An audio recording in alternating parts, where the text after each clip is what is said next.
All right, it is time. What's up, everyone? Just doing a little bit of housekeeping real fast before everything kicked off. Double check something. I think everything's up and running. Yep, I think so. Whoop. All right, what's up, everyone? Apologies for having to cancel this last night's stream. I was feeling horrendous, and I tried to shake it off. Was working on it for a couple hours, and about 30 minutes before stream time, I was like, "This isn't gonna let up. I just got to bail on tonight." So, apologies about that. I tried my best to be able to get on for it. It just didn't happen. But good news is I'm feeling a ton better today. What I'm trying to check out is, just before the stream started up here, I was updating the LangGraph server. So we have this LangGraph CLI server, and this is what lets us get our integration over here, right? Over to the studio. Yeah, and it failed for some reason here. This is actually one of the big gripes a lot of people have about LangGraph, is that there was a new thing set here that when I updated it, I got to debug this real fast. Hey, Oni, what's up, dude? So for some reason, there's a feature flag here called Use Runtime Context API, which I have not seen, did not know anything about. So I'm trying to figure out what this is doing real quick.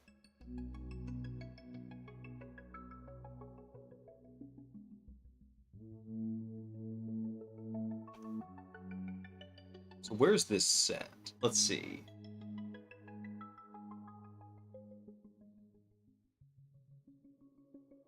I mean, this looks like it's something we need to just go set in the env. But it was nothing we had to actually set before. Hang on a sec.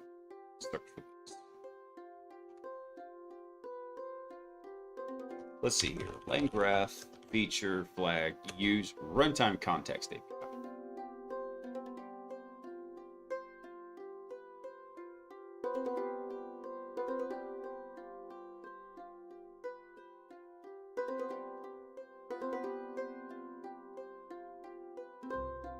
This. Let's see.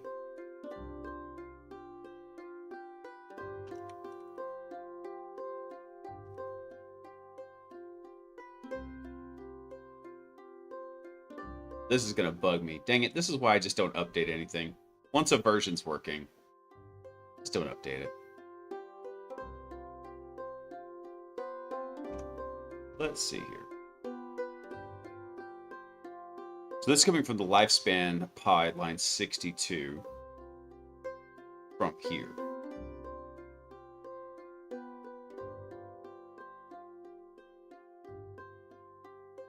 LangGraph API feature flags has no attribute. Use runtime context API. What is this noise?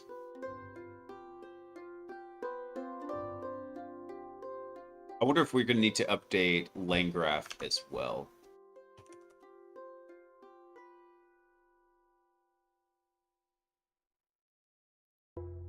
See what this error here is.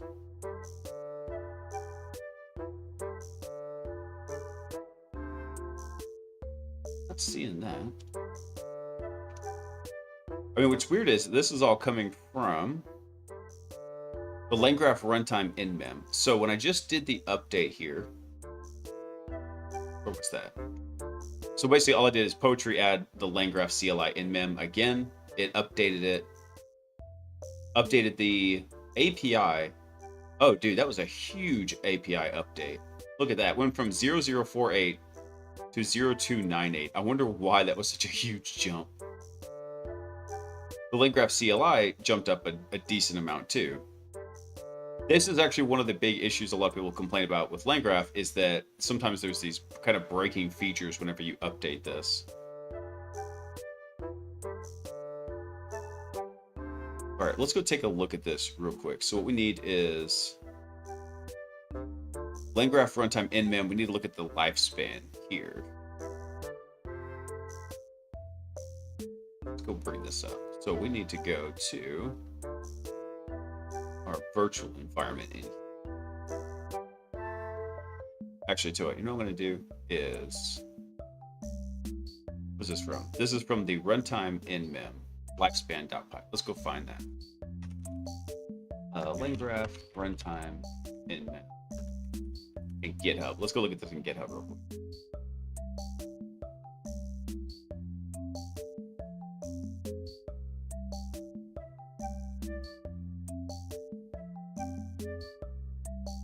if we can. I mean, the code, it should be up on at least GitHub.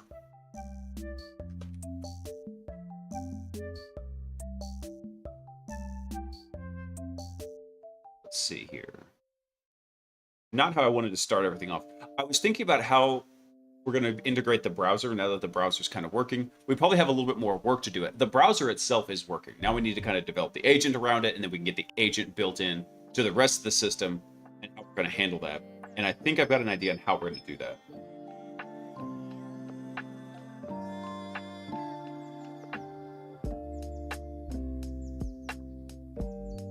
All right, so here's the runtime in mem.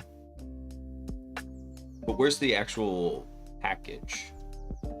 Wait, which version did we install here? Let's see. 036. This looks weird because I don't even see a 036 in here.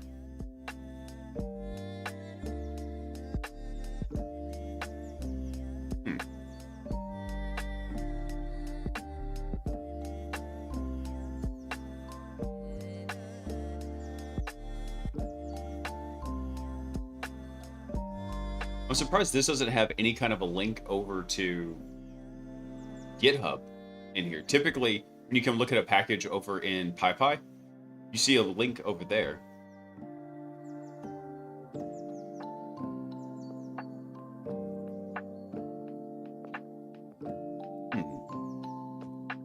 Let me try this again. No, that's not what I wanted to do. Actually, it even told us something here real quick. I just noticed this. Newer version of the LangGraph API is available. Let's try upgrading the LangGraph API. Let's do that.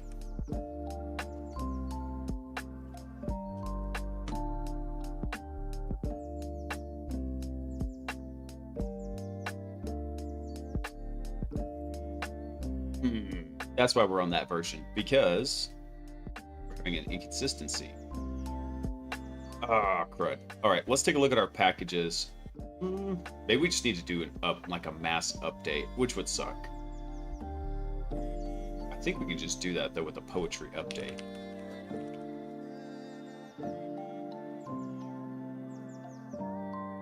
Well, here's hoping we're not going to be stuck in dependency hell tonight. We just got out of purgatory. Browser purgatory. Really? There's nothing else to update?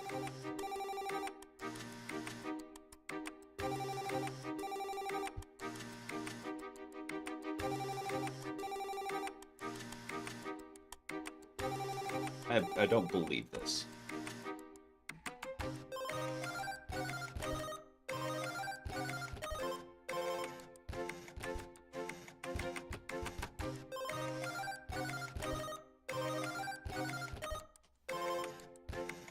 Do I need to do a poetry update? Was that the whole issue here?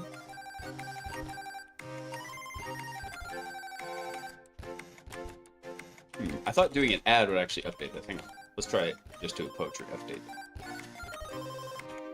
Okay, didn't like that.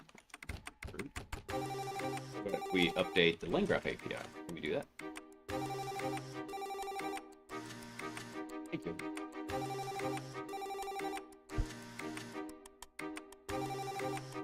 Nothing there. What about just good old LangGraph? Hey, operator, what's up, dude? Yeah, rip dependency hell and LangGraph versions. I know, right? Hey, Austin, what's going on, man?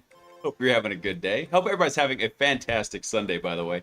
I had a pretty chill one today. Yesterday was a little bit of a crazy one. So part of the reason why I think I was feeling so trash last night is I had fasted from Thursday night dinner through Friday, had regular breakfast Thursday morning, but also I wasn't just doing a fast, I was doing, for the most part, a dry fast where you don't drink anything either. And then I was out working in the shop, trying to work on Agent Zero's ATV. He's gone through 3 engines. He's on his 3rd engine now. His first engine blew a seal. It was cooked. We got to do a complete rebuild on that. His second engine, which was one we bought off of Facebook, turned out to be a dud. And now that we're a 3rd engine, one that we had built from scratch, is in there. However, the stator the ignition is all mismatched, and so it's just not firing. It's running at the wrong voltage. I got to go get a new ignition for him.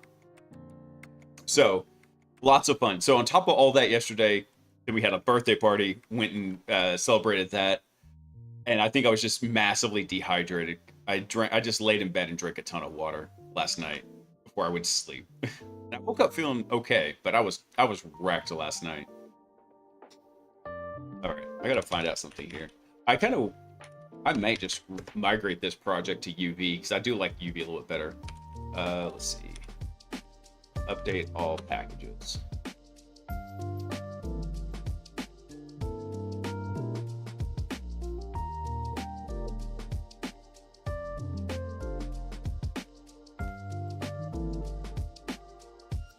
If you just run poetry update, I can't remember what all these commands are in here.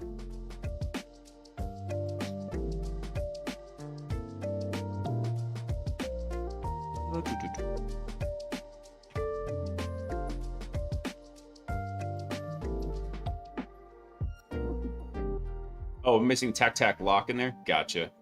Dude, so I started a couple new projects at work, and I'm using UV for those. I'm liking UV a lot better. The only reason I started with poetry in here is because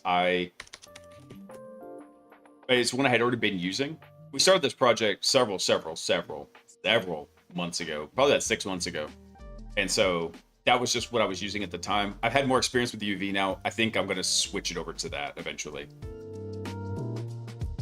Vertex Stories, thank you for coming online. Welcome in. I hope you're having a fantastic Sunday.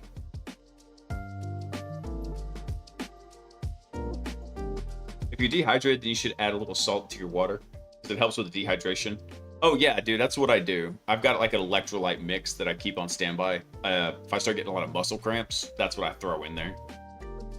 It was just, it was kind of like just a perfect storm of everything getting jacked up. Thankfully, it wasn't obnoxiously hot. Yeah, yesterday morning when I was working on the quads, I wasn't sweating my nuts off in the garage, but it was hot enough. And coming off of a dry fast, I think I just did too much. Hey, guy, what's up, dude? All right, so our lock did not update. Hang on. Let's go see what our versions are. I think we can just do a poetry list to get a list of the installed ones. No, that's for listing the commands.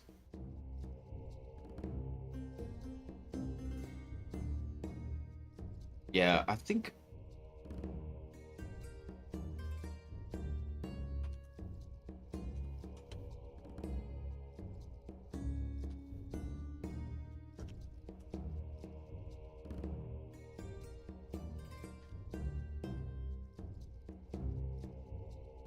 I do have UV installed. Maybe I'll use that.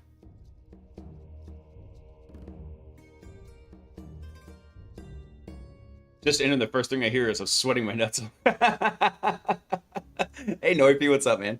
I was talking about working on Agent Zero's ATV yesterday, and in Texas, it's been pretty hot. It's been up around 100 degrees, right? But thankfully, I was saying yesterday it wasn't, because there's been some days I can't get over there till 3 or 4, and actually more like 4 or 5 in the afternoon, the hottest part of the day, and the shop just gets obnoxiously hot. Just upgrade to the Pixel 9 Pro XL. Nice, dude. I'm still rocking an older Pixel. I'll probably upgrade to like the 9 when the 10 comes out.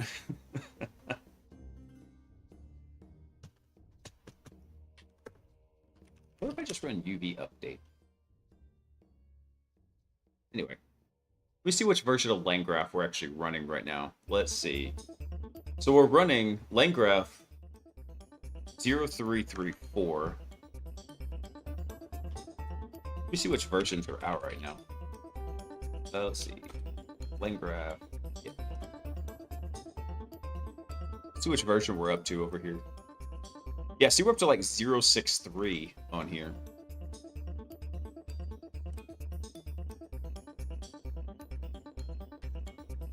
Let's see. UV. Good. Update. Try this. Upgrade.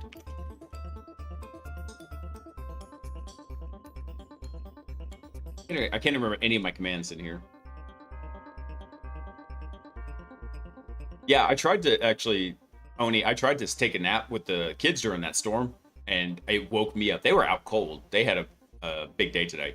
And yeah, I'm surprised. I look outside and the streets are dry again. I was like, it dumped over here. We had a ton of rain, and then the streets were dry. I was like, man, it's going to be humid tomorrow now.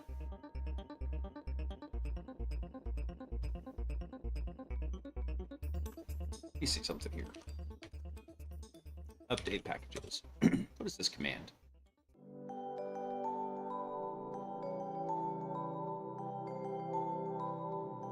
Let's see, that's installing packages.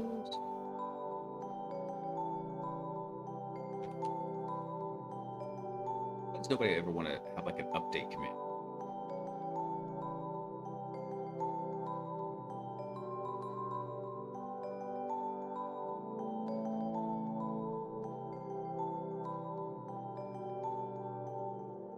Let's see. List outdated. So that would tell us some of it. Let me see what they actually came to on a solution down here. Let's see.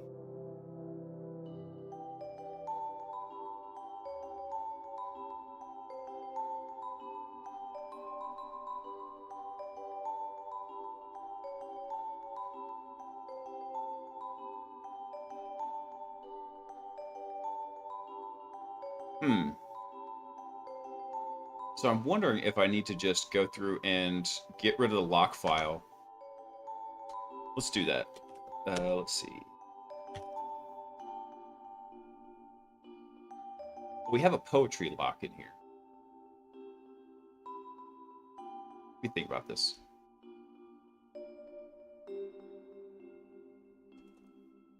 Oh, is that what I was missing? It's tac upgrade? Bah. Okay. UV pip install upgrade. Let's see what UV does here.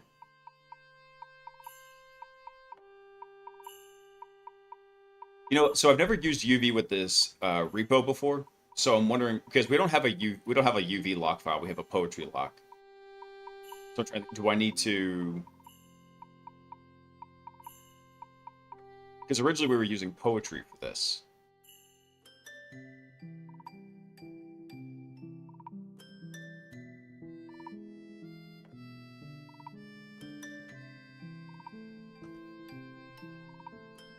Oh, I'm scared to run UV init. Add UV to existing project. I'm pretty sure if I... So we already had the Pi project Tomo. We've got our VNV made up.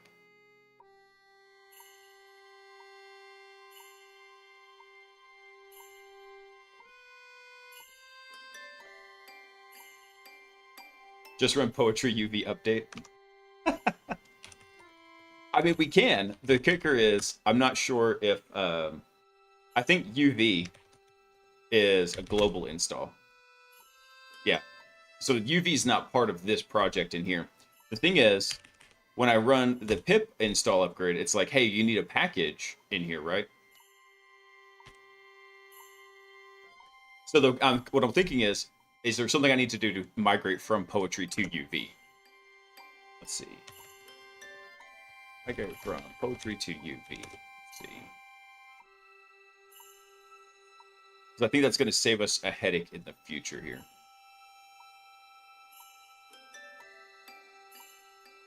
So UV sadly doesn't come with a migrate command. We can use PDM's migration tool to get us about 95% of the way there.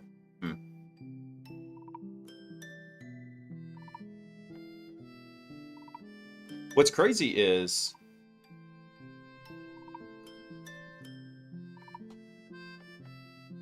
if I do a UV pip list though, right, it actually does show everything we've got installed here. And in fact, I think I can even do UV tree to get the dependency tree.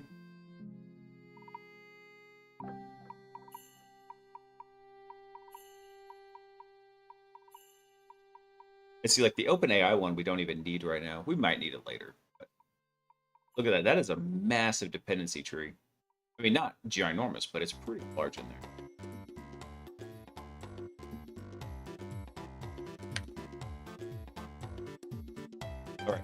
going to try the UV init here. Oh, it says our Pi project TOML already exists.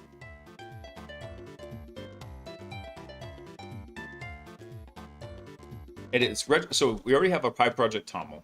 It's already set up in here.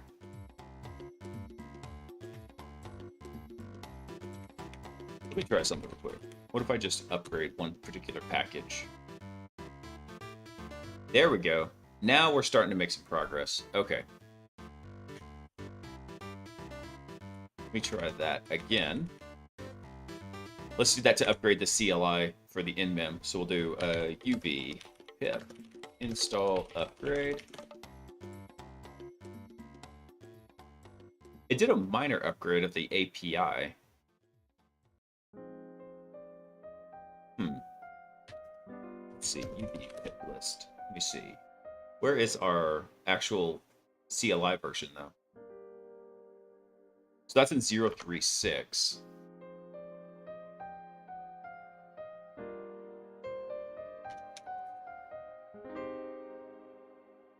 Really, the LangGraph CLI is not in here? No way. I refuse to believe that. Let me check their other route. This is one of the reasons though that once we hit the milestone of having all the 4 primary agents working, during the first rewrite, this LangChain might just be gone. We might switch off of LangChain, even though I really like how it's doing some stuff. There's other options we've got that we're going to explore as part of it. I picked the Gemini API. Yeah, I gathered from your username. We're actually not even using OpenAI for this. We're using Anthropic as the testing model for this one. And actually, so one fun thing I was working on today, I had an old server down here, like right here, and it is, it's got 2 NVIDIA 1080 Ti's in it. It's an old hash cracking server. We called it Mini, and so Mini has those 2 cards in it. Our big boy had like 6 cards in it. Well, I was able to load up like a 27 billion parameter Gamma model in there. So I was doing some testing with that. We're definitely not switching off of Anthropic over to that. However, it does open up a couple more possibilities because Llama runs really well on it. So if we wanted to run some more local models, they're not very fast because of the PCI lanes split in there. They're not both running at like X8 or even X16. One's running at like X16, one's running at like 4X. But it does open up some more possibilities in there. I don't think this is the right repository.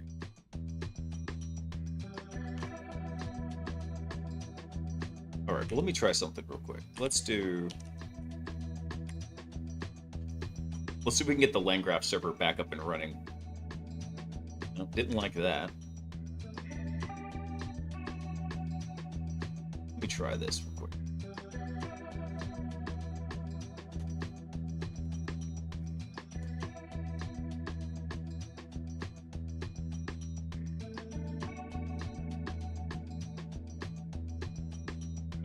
Now let's try it. So the problem is we're getting some kind of weird new... There's probably like a dependency issue happening there. Okay, cool. Looks like that fixed it. Let's see. Are we back online here? Yeah, there we go. Cool. Now we're back on. Sweet. All right. I already booted up TryHackMe real quick. Let me go seed this value in real fast. Here we are. Let's minimize you. Let me come over here. I need to get a new pickle set up. So let's go drop this Mamma Jamma. Not like that. Dang it. What do we... Here we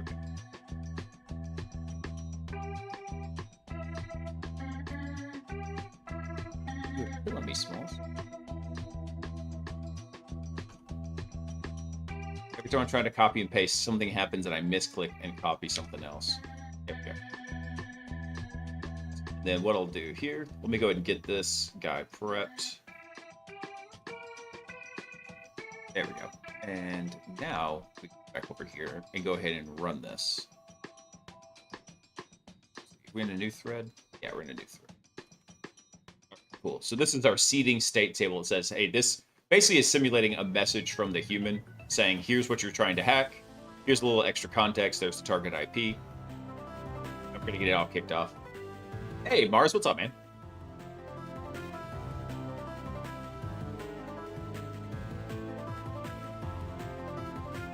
Clean up that giant function, extract message setup into helpers. Wait, you talk about this guy right here, or which function were you referring to? Sometimes these are a little bit giant functions. I'm trying to basically keep it to one function per node. So each of these nodes is more or less one function in the background. And it just kind of helps with troubleshooting and debugging and seeing where everything goes. This guy right here, though, this is basically our initial testing state table.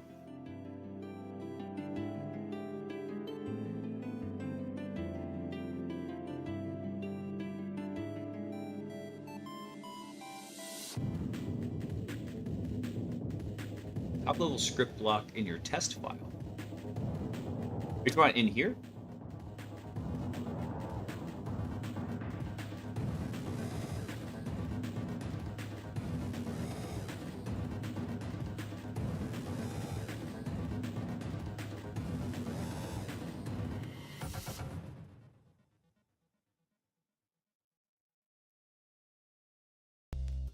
Yeah. Oh, we've got that. Yeah, no worries about that. This right here was just some other stuff in here. And this Stinger is actually one of the agents in this project. So if we come over here, these are all the agents. We actually don't even have a main that we're running right now. What we have using that LangGraph server that I had to fix the dependencies on real fast is we're actually able to come in here to the root graph and send a state table to it and kick off the entire workflow from it. And so the good thing about this is I can actually visually see like where everything's going in the graph. Once this little, this first initial pass goes through. In fact, you know what I need to check is, I don't know if the VPN's on. Hey, Mickey Dev, what's up, man? Thank you for coming online. Oh, good, the VPN's on. Let's see. Okay, so ton 0 is still up, so we should be good there. I was still checking this because I wasn't sure if we actually got any output back. Let me see here. I mean, we do have a new host target coming back. Let's see.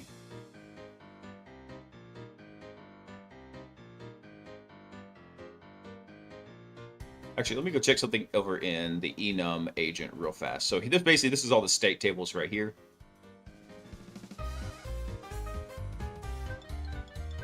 Oh, where did the error out at? That's what. Let's go look at something real quick. Let's collapse all this down. Let's go look at the trace for it real fast. Because all I want to see is what did Nmap return when it ran the first initial Nmap scan. And it came back so good. The VPN's all working.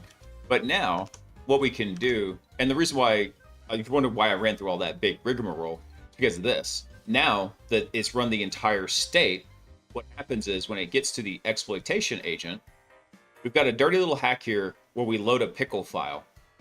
And it checks the state table and makes sure it's not empty. So if the state table is not empty, it actually saves a pickle to the disk.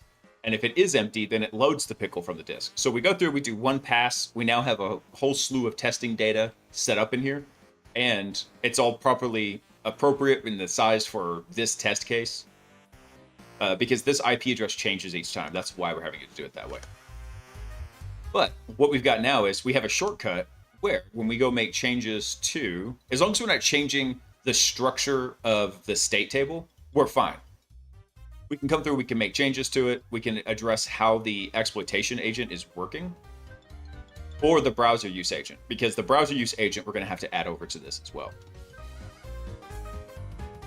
So the browser is actually working now. We can get it to go and browse to stuff and analyze things. It's working. The kicker is we got to now restructure it so we can get it integrated over into basically be usable by the other systems. So there's a couple of ways we can do that. One that I was looking at is, let's see, LangGraph call, I think. I'm trying to think how to do this. I think it's call subgraph as tool.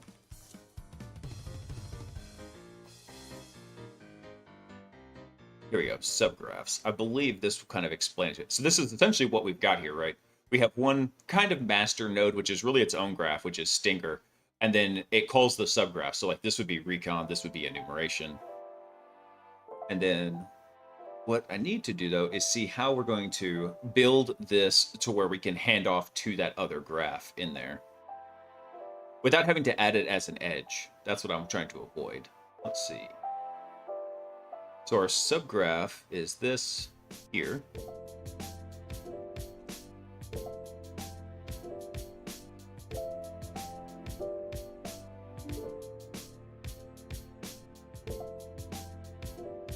Let's see here. So we're not worried about a different state schema. We're going to force the subgraphs to use the Stinger state, so we don't have to worry about that.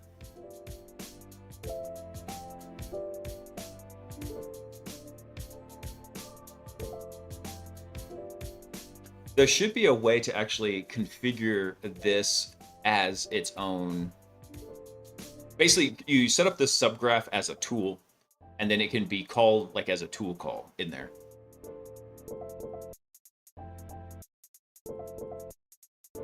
I'm trying to think how to do that. Let's see.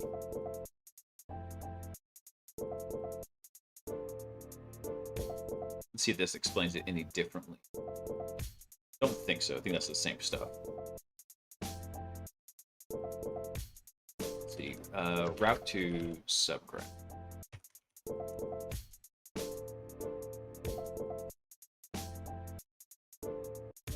Because essentially, this is something that we'll have to scale out too. Because what I was thinking is, in here in the file structure, where specialty agents is, what we'll do is we'll make it basically where you can just take one of those subgraph folders, you drop it into specialty agents, and then when the program initializes, it goes through and it finds all of the various specialty agents and it adds them in as a specialty agent tool call or whatever, some way. So that way the agents all understand, hey, if you have a task that is suited for, you can use it. That's what I'm shooting for eventually.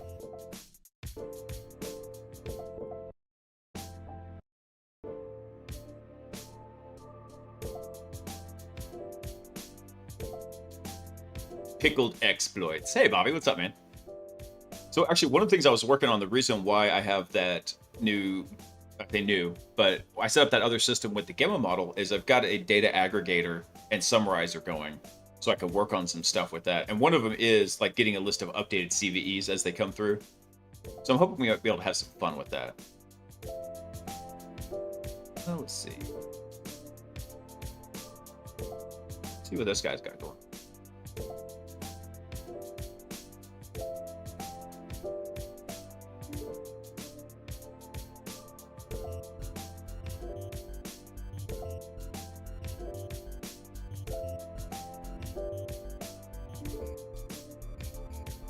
Because I want the browser to be available for the other agents too. That's where the kind of the kicker is going to come in.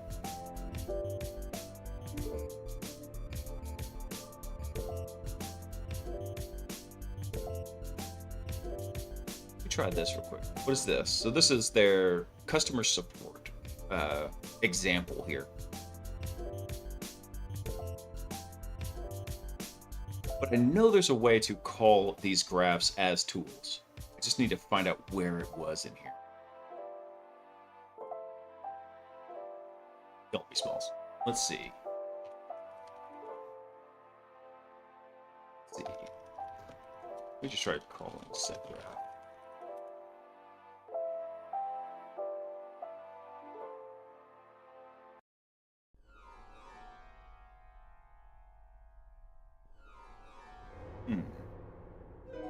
I mean, one of the things we could do is we actually could just make it a tool.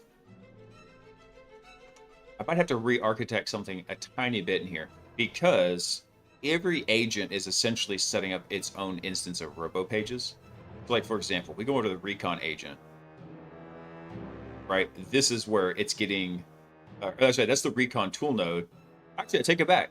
I forgot. I had migrated the tool calls over to the config here. So in our config pie, we actually have all the tools being here. And the reason I did this is because eventually one of the specialty agents I wanted to add was one that could go create new tools for robo pages. So if we get that going, then we have just one place it needs to be updated over here in the config file.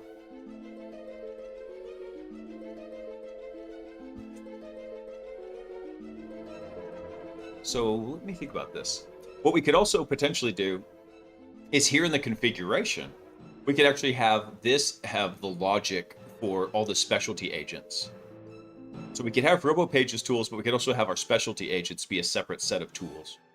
And then all we have to do, since that's basically just an array, we could have them separated in here for convenience, but then whenever we need to make a full list of what's available, we can combine those together. I think that might work. I like that idea. Yeah. Let's run with that for now. So let's do this. Let's get back over here to the browser agent and figure out how I want to get this sucker to.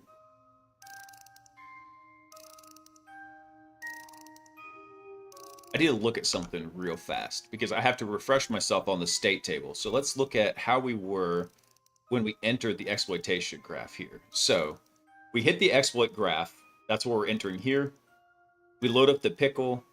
We do the exploit validator. And all this is doing is it's checking the input state table to see if that host has an initial access payload. It doesn't, so then it starts going over to exploit planner. So our exploit planner here goes back and it creates us. Let me minimize these tasks real quick. Here we go. We're on task 5, which is get a remote code execution from the web shell.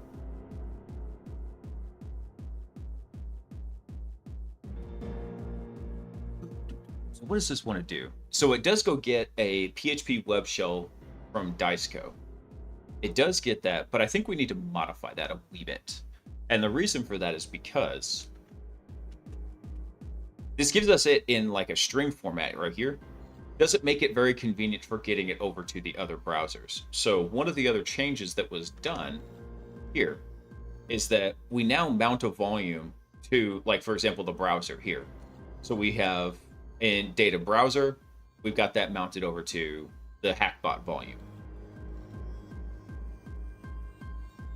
So that way we can have a place to share information over to the browsers.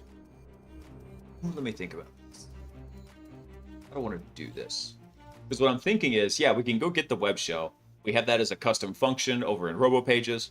That's cool, that makes sense, but we need a place to store it and where we're going to write it to.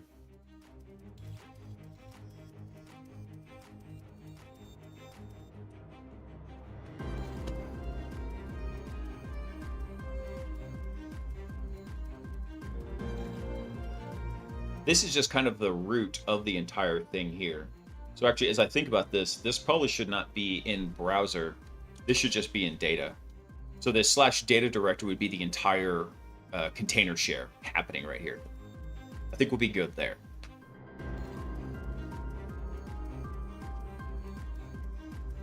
Yeah, I think that will work.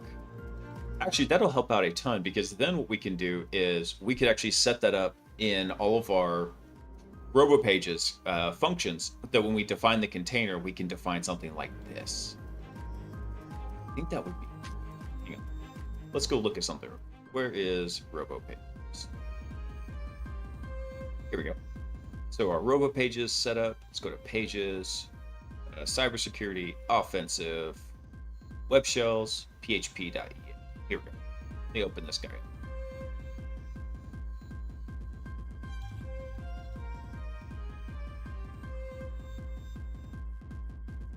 So I think what I want to do here is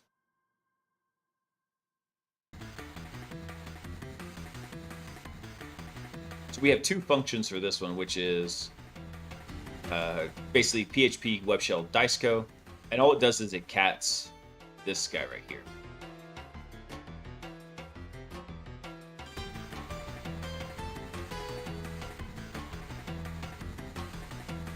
But this is not running in. Ooh, I see what we've got here. I see. So I forgot, this is basically just running local in here.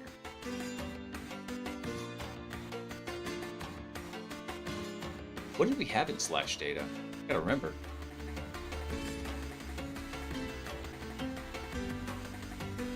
Wait, we don't have anything running in there? Oh, I know why. It's because it depends on where RoboPage is actually running from. Let's see. So if we look at the, we need to look at the RoboPages server.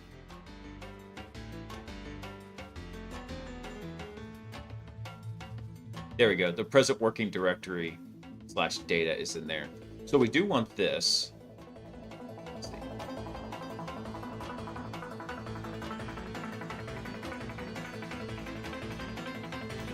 Yep.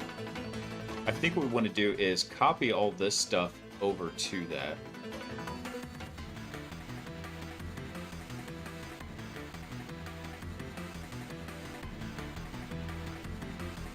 Yeah, let's do a little bit of trickery here. So what we're going to do is, rather than what we did before we switched to using a Docker volume in here, is we were just using everything in this RoboPages data volume here.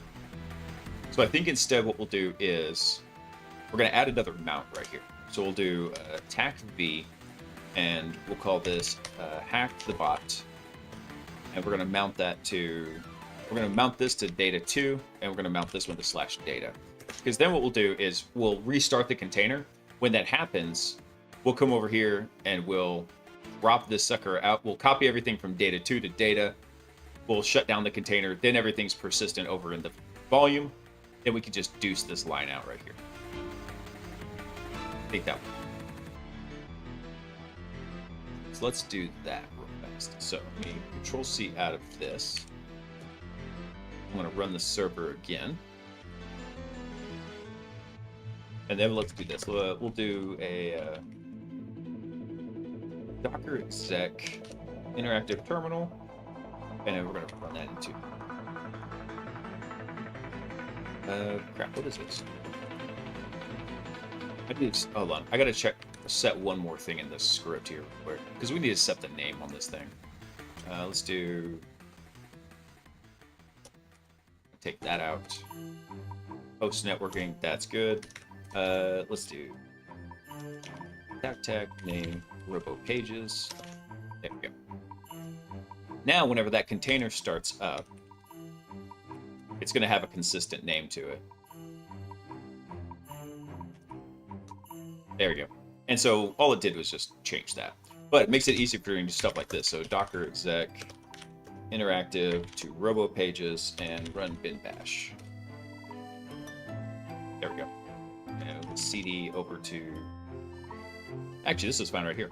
So what we're going to do is copy everything from data 2 to data. And then let's go double check that it's there. Not exactly what I wanted. Not exactly. Hang on. Copy data to star to data. There we go. Okay. And then data 2. Get rid of that. All right. Now, poster syndrome. What's up, man?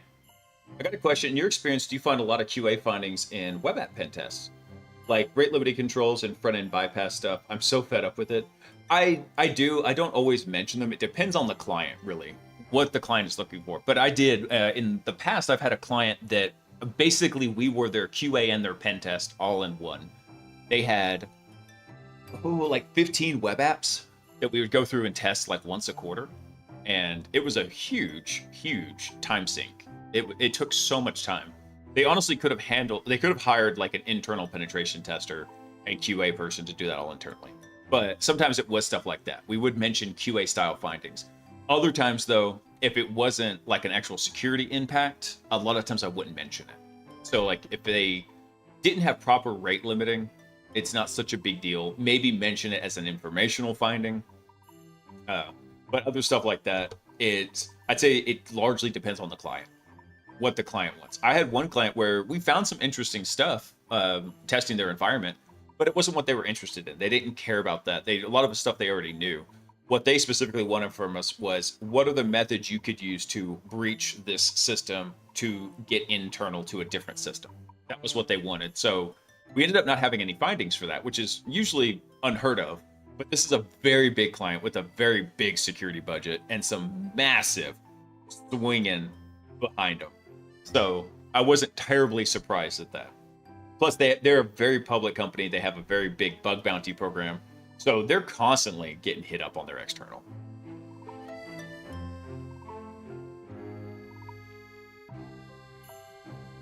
But I understand your frustration syndrome.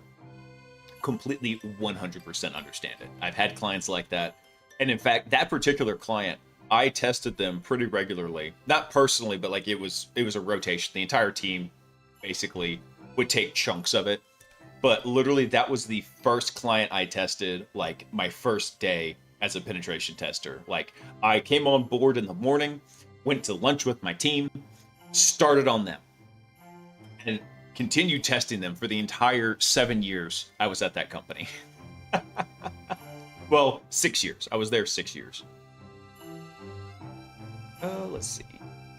Oh, I need to go edit this script real quick. So now we can take this line out. Don't need that. I do want to leave this as it is, though, because what I want is... I do want these pages here. So I'm going to leave this for now. I'm going to rename it. Old... Delete me. So I'm going to leave that one there. Refactor, just rename the dang folder. Data, old, delete me. Just change it. There we go. Let's see, because the pages I do kind of want to keep here. I like where they're at. What do you think? Well, anyway, now what we could do is this guy should be all set up. But this is going to break this PHP YAML. Actually, no, it shouldn't, because we're still going to have data web shells dice code. So now this should be available over to the browser. So like when we tell it we want to upload a file, we could get a file reference from this. Because here's what I'm looking at. Let's look at the exploit planner real quick. Actually, we'll go straight to the call here. So the exploit planner comes back with this. Hey, create a simple PHP web shell containing code like yada. Navigate to the target's upload form at /panel. Upload the web shell. Check if the file successfully uploaded. Boom. So now what I need to figure out is how I can pass all of this directly over to the browser agent. And right now the browser agent, I did mess with it a little bit. Usually I restrict working on this project to on stream, but I did work with it a little bit. So we've got this version here, the browser agent that is working. The downside to this currently is it is using, where is it? I'm trying to find it real quick. Here. So this is using the create React agent, which is a built-in agent that comes from LangGraph. It's okay. It's not very robust. You don't get a lot of interactivity with it, and it solely works on messages. So actually, this version is not going to work for us because it only works on the messages queue. We need it to actually work in the task queue. So we are going to have to completely rework it. So I've got another version over here. This one was kind of based off of the browser use agent and what it was looking at, but it was really too complex. We don't need it to do nearly as much in the way it was doing it. Browser use was using a lot of files to handle some of that stuff where it was doing things. We don't need that because we have the state table. The state table can handle all of that. And then I even actually had a version that I had Claude code up for me over here. And I was just kind of messing with it a bit. And I didn't really like the way it was functioning over there. So I'm probably actually just going to delete that out right now because I was looking at it. I wasn't really jiving with it. So let's go nuke that sucker. Where's my specialty? Where's our Claude version? We're going to just delete you. Delete that. And so what we need to do is we need to copy the flow of this agent, work it over, and then get it into a usable state for the browser. Because what I'm thinking here is...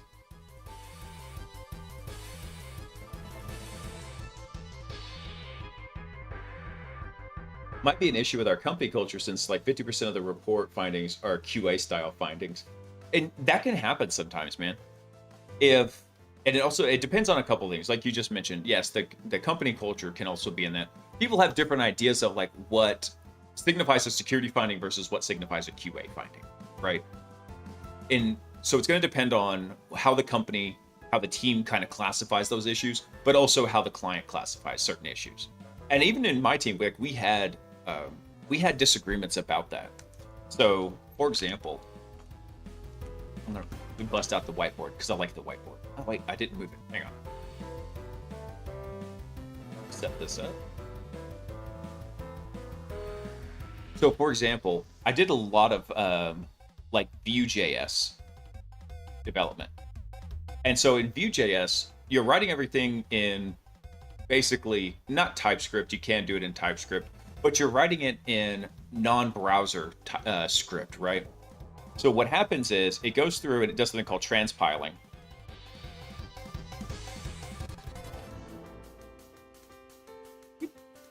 Hey, Blue Worm, thanks for coming online, man. Welcome in. Hope you're having a fantastic I was at Sunday. Apologize for missing last night's stream. I'm still on Saturday, but welcome in.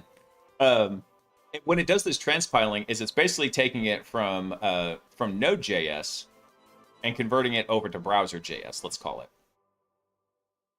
And so when it does this, what it'll do is it'll create something called a map file, because now your nice human readable Node.js just gets turned into a garbled, smashed up mess. So the map files actually allow you to reverse this process here.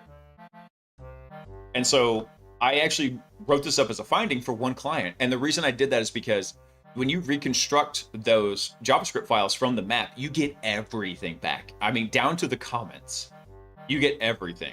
You get the entire, like you can get as much as like the entire node module file list. It's nuts how much data you can get back. Now, the only problem there is it's only really helpful for maybe finding, by basically just testing a little bit more efficiency because you can read the original code, or if they had something bad in the code that they shouldn't have had, like comments with sensitive information they think aren't making it through because you don't see it in the basically the browser.js. But you do. So these map files, actually, we had a big argument about whether or not they were a security issue. And I reported it to, I found that I discovered this issue, not really discovered it, but understood it first on my team. I told my guys about it. We had this big, long argument. One of my guys actually put it in his report and reported it. The client loved it, thought it was amazing. They were like, oh God, we didn't even know that was a thing. And it's a very easy issue to fix. It's a config issue. I reported it to the client I was originally testing on and found it on, and they came back and argued that it wasn't a security issue. I'm like, I can literally see the comment in your code that says, this is our proprietary confidential code. And you're telling me it's not an issue. It's just everybody's point of view. Oh, it's Monday there, Blue Worm. Yeah. I get so many folks coming in like early in the morning, Monday time, and I love it. Yeah. So there's definitely is, as much as we try to systematize security, there's still a lot of it's still open to a lot of interpretation. That's the way it's always going to be. Some people read one word differently as another. Hey, spoiler, what's up, man? Oh yeah. Not sponsored by Jocko yet. Working on it. Good news is my back doctor has cleared me to start exercising again. She wants me to go to physical therapy. So awesome. She said I'm doing better now than when I had the spinal injection 4 months ago. So that's awesome. Glad to continue to see some improvement there.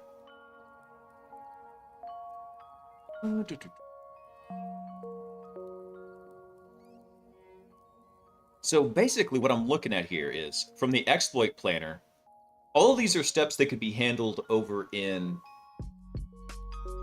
the browser agent. So what I'm looking at is, do we Oh, how do I want to do this? Because essentially all these steps, these get broken out once we come over to here to the step processor, right? Let me see if I can find a good example of this here. No, down here in the output. Let me bust this down because we have a lot of different. Here we go. So here's the exploit task, right? And so this is an agent exploit. And then in the output, it's actually where we're tracking the exploitation task. So this is its own little substructure in here. And we have the steps. And notice each of those steps has been put into a different output here. So we can call that agent. We can go reconstruct it, essentially do it the same way we did the structure of like the recon and enumeration agents and put those in here. And have it start iterating through this until it realizes that it kind of can't hit that. Hey, Sin, what's up, dude? Same thing in JVM class files with flow decompilers to convert back to the but JVM is more secure than a browser V8. Safari, which still lives on LLVM, eliminating registers for instructions of a VM. Yeah. Dude, Noipi, I didn't know that would hurt your back. I have no idea that would cause back issues. I don't think, based on my blood work, I don't think that's the case for me. For me, it was I jumped off the back of a pickup truck loading ATVs, and that 3.5-foot drop was just the last straw in a long line of back abuse, and I blew out a disc on my back. Two of them, really. One partially, and the other one I just BTFO'd that thing. Doctor saw the MRI, and she's like, wow, that's bad. All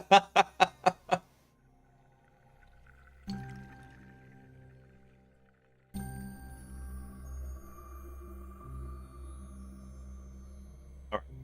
So how am I going to handle this? Let's see.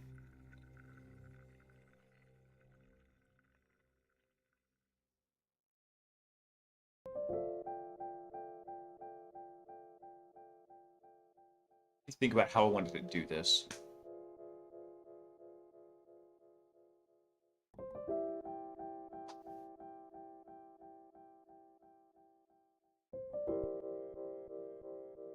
Got an ultrasound, but no idea why it hurts. Dude, it's probably pushing on some nerves back there because you're...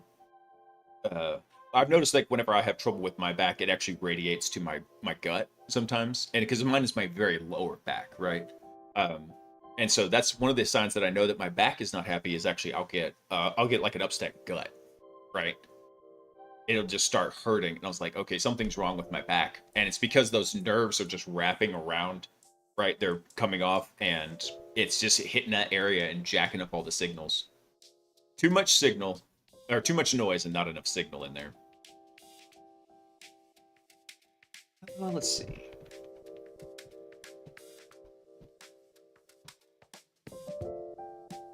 So I like what it's doing here. We already have one of those.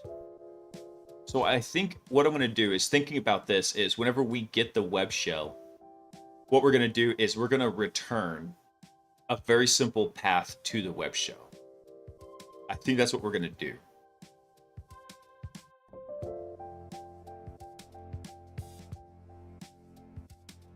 Yeah. But actually, going back to the original problem here. So the original problem is we have all these steps that need to be executed. So, ooh, how do I want to do this? So that agent is going to need to know that this is where it needs to operate out of. So let me think about something real quick. We should have we have an indicator in here that tells us like what the current task is, and it's not showing up in here, but it will show up over here. Wait, what happened to our last run? You're killing me, Smalls.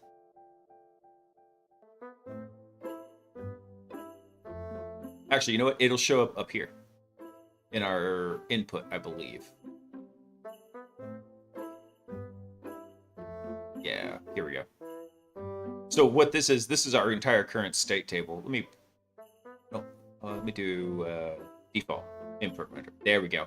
So we have current task right here. So if we look at our current task,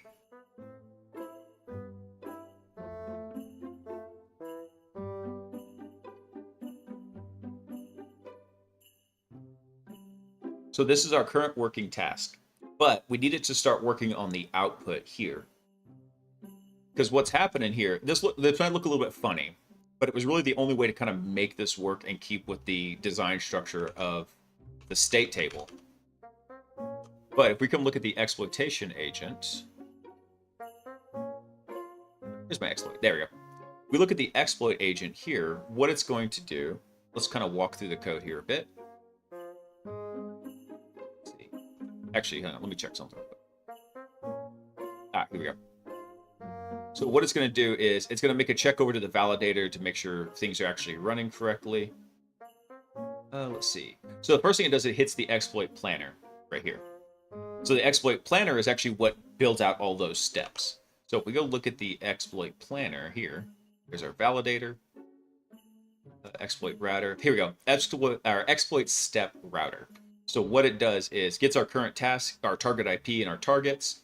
It's going to make a call with our language prompt that we've got built up over to the language model.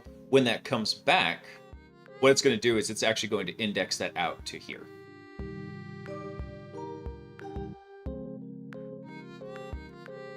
Let's see. Yep, it goes over to our output here.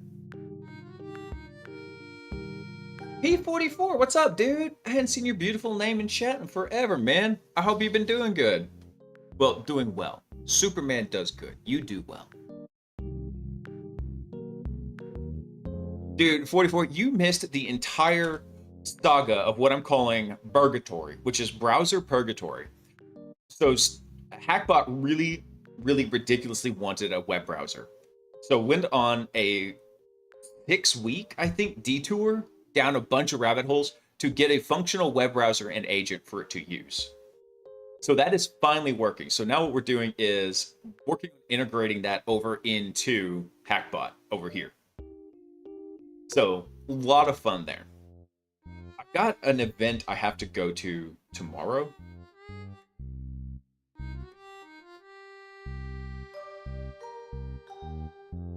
Okay, sorry. I had a text message from my mama. I had to check. I know we've got this in here, though. Hang on one second.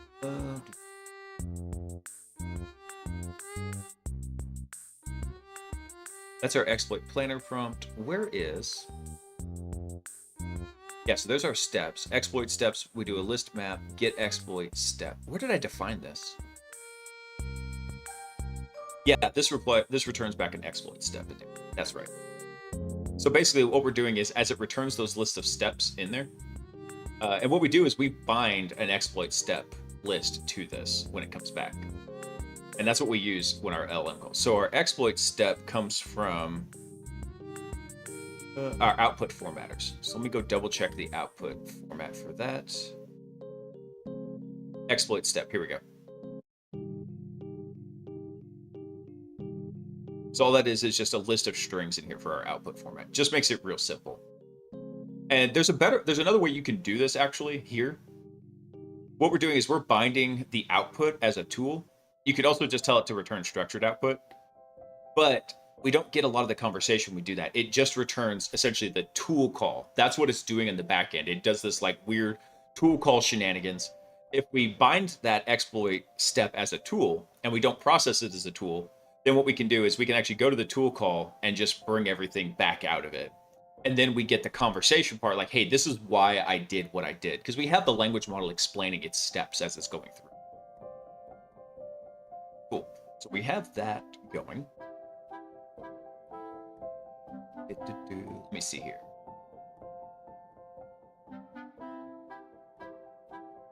Yep, so all that's going over to our output in here. Gotcha. Okay, so what we might need to do is just make a check in the browser here. Let's kind of brainstorm this a tad. Clear this stuff out. So what we can do is, we know what we have our current task, right? What we can say is if the current task, if it points over to an exploit task,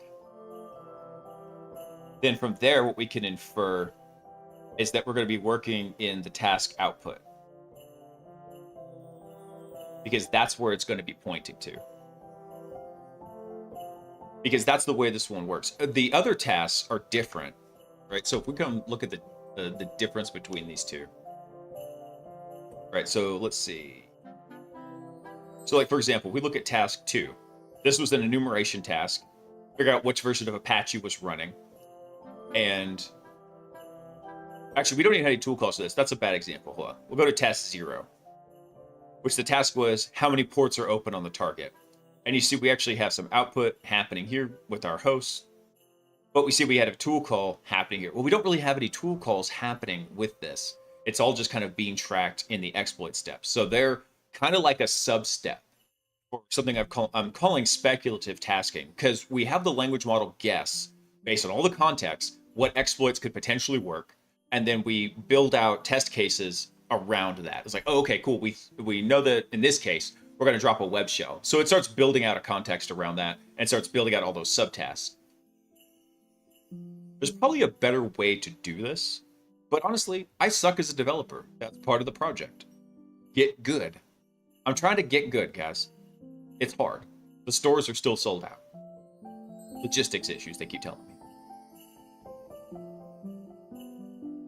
So this one would be good. This one would be finished, actually.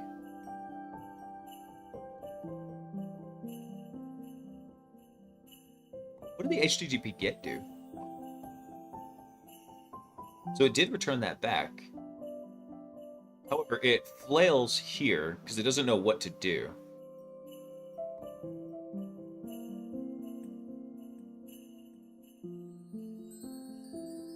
So I need to upload a PHP web shell to the form. However, I need more information to complete the task efficiently. So yeah, this would be where we'd have the browser agent actually come through and do that.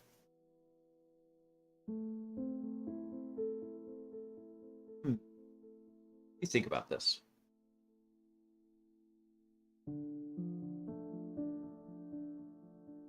But I want to do this.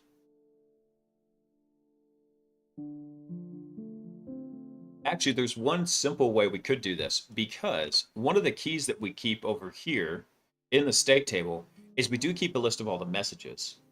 So what we could do is we could have the browser agent index off of this.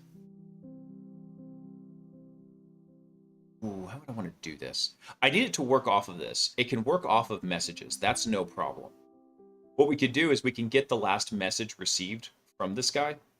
Basically, check the length of it, and then get every message like after that. So if the length is, 100 messages, then we say, okay, you start at the 101st message, and that's where your conversation kicks off in here.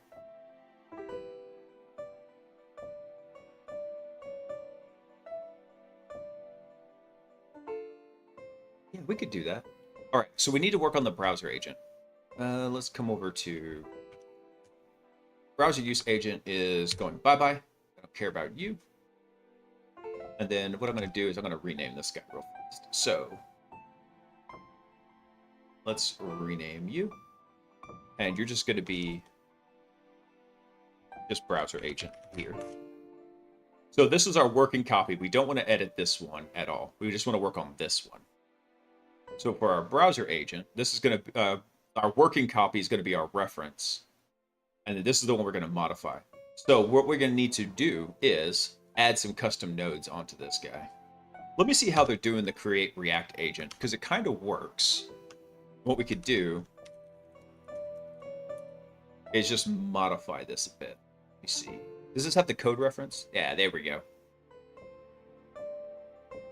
All right, how are they structuring this guy here?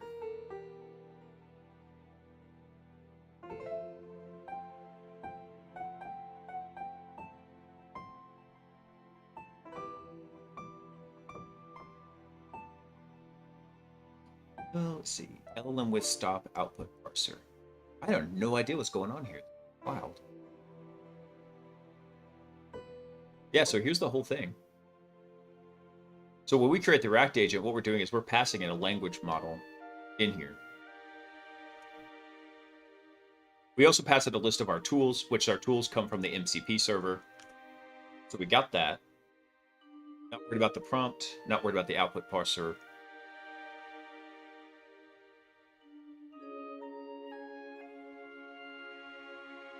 And see, this is what I was talking about. This implementation is based on the foundational React paper, but it's older and not well suited for production applications. Plus, it doesn't really... Oh, wait, this is the one from the... This is the one from LangChain. Oh. Which one are we... Hold on. Which one am I using in here? Oh, we are using the LangGraph. Okay. Let me go look up the source code for that one.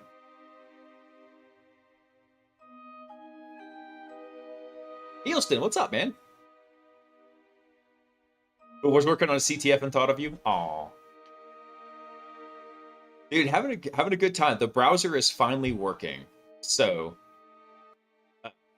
just trying to... Now that the browser is working and we had a very base version working, what I'm looking for now is how they've got the Create React agent built. There we go. Come up to this one. And I'm going to see if I can either just basically clone it, modify it. I want to see what it's doing in here. Because the React agent really only works off of the message key, and we have other keys that we need it to work off of. Let's take a look at the source code for it real fast here. Returns a compiled LangChain runnable that can be used for chat interaction.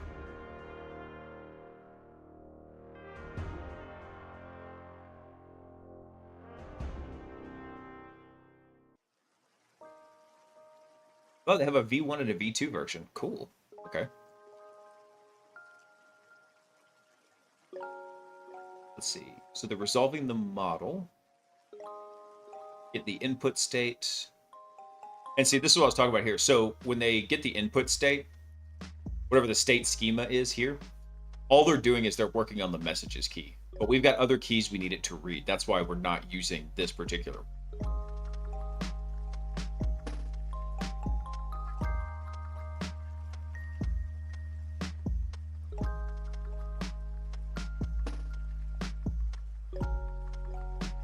See, where are they actually building the graph, though? That's what I want. Let's generate a structured response. This should continue.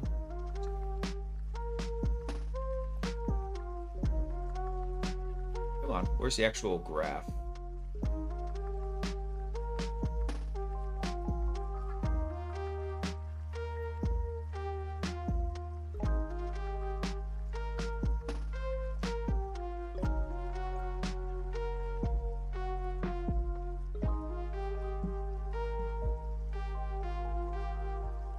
Oh, they're dynamically building it. See that?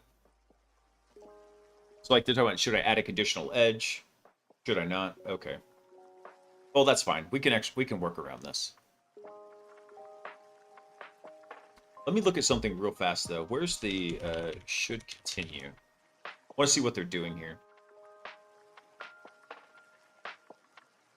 So it's going to get the message. Look at the last message.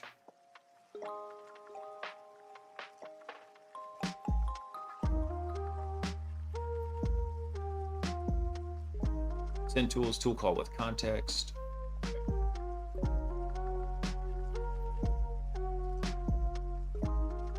Or agent state. Hold on, where's agent state coming in with this?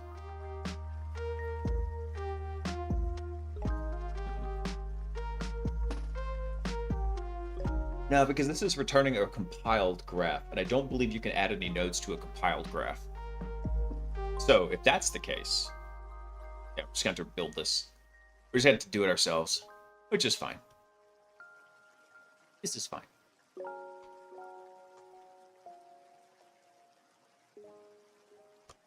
Actually, hold on. Do one more thing in here, because I think they had a mermaid graph in.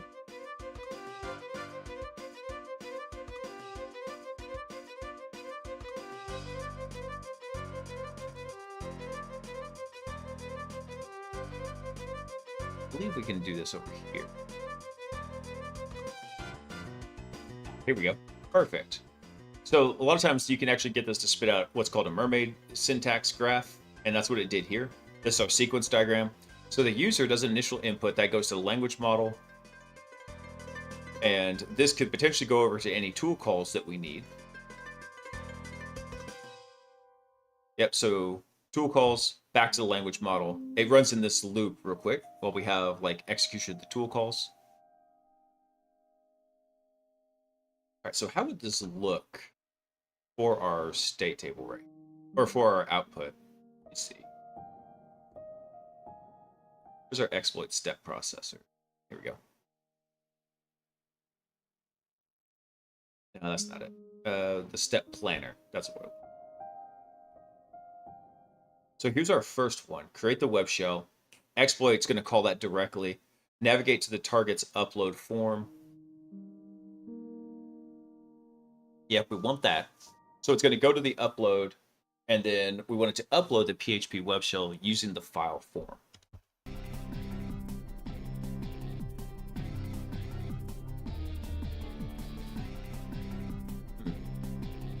So what I want is, I'm trying to think, each of these steps is their own entity in there.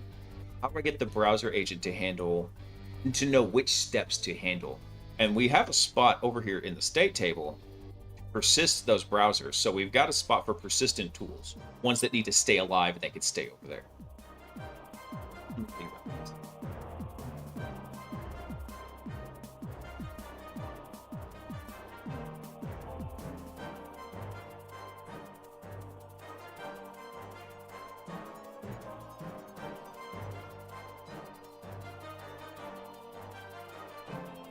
So one thing we can do is we randomly generate the browser name right here, right?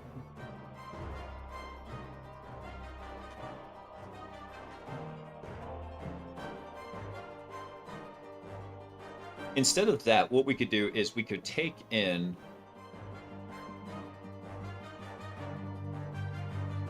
we're going to get the state table in here. This is probably all going to have to get wrapped up into like an initializer function, and then we could actually run this in here. So let's define that real quick. So we're going to call this init, and that's going to take in the state table, which is going to be a stinger state. And then what we'll do here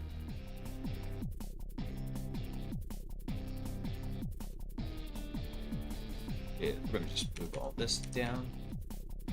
What was that? No. Undo. Take all this up. Drop this in here. Tab that over. There we go. So now this is all inside of this function here.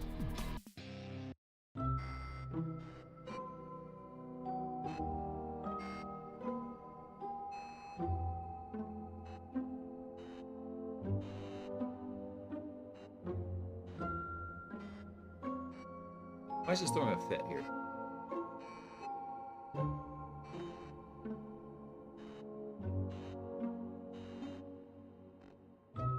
Never seen that error before. Can't assign to a literal?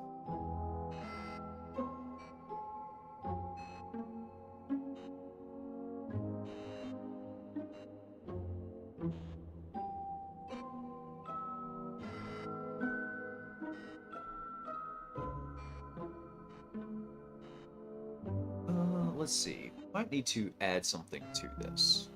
Let's come over here.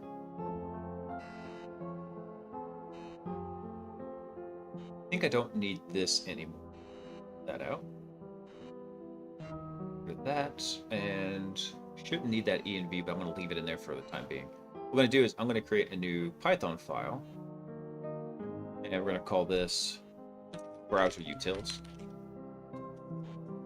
And what we're going to do is we're going to migrate some of this functionality over to it. So for example, in browser utils, so I want everything for the browser agent to be isolated over here. So what we're going to do is we're going to make a new class right here. So this class is going to be, what do I want to call this class? I'm going to call it a browser.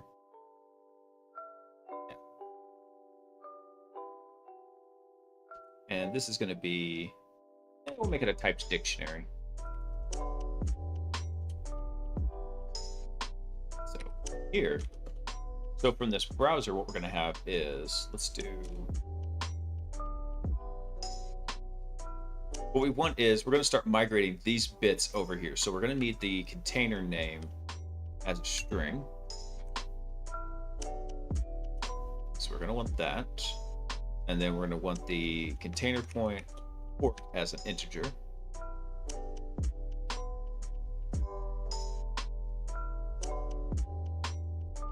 I think this might work. Maybe I'm doing this completely different. Actually, no, I do want this, because what this is going to do is when we store this over in the persistent tools, this is the object I want to store over there. So it's going to have all the pieces of information that we need directly to it. So the container name, let's go ahead and define an init function. So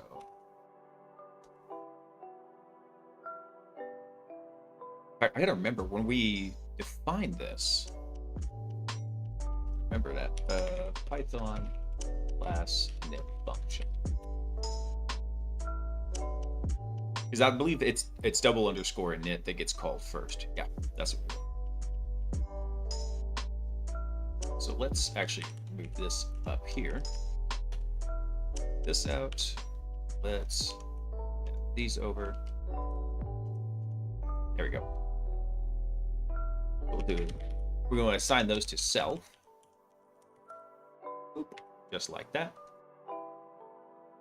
And this right here, this is actually going to be our random integer right here.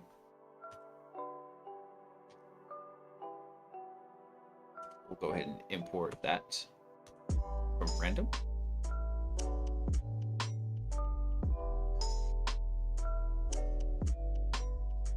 Because what I want to do here is when we initialize this from that container name, it's going to be browser underscore like maybe exploit or the IP address of the target. But we can do something better than just having a random name in here.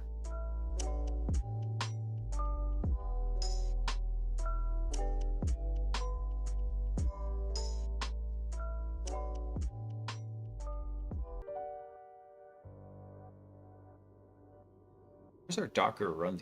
Hold on.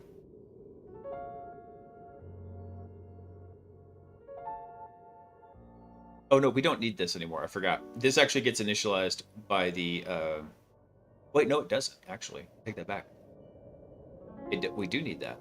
That's going to start the Docker container, because we're going to need it to run the Docker container in here.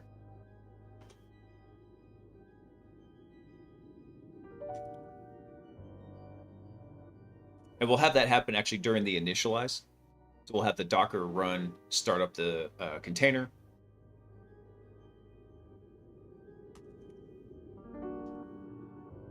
What the heck was that? Something went funky on.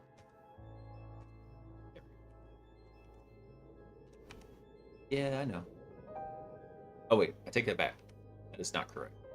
That was the command line we needed. That's not what I need. Where is it?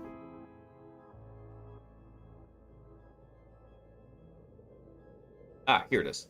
This is the part I needed right here. For our container. So what we're going to do is we're going to do self.container name. Let's put this stuff over. Let's see. We'll need to initialize the Docker socket, which we can.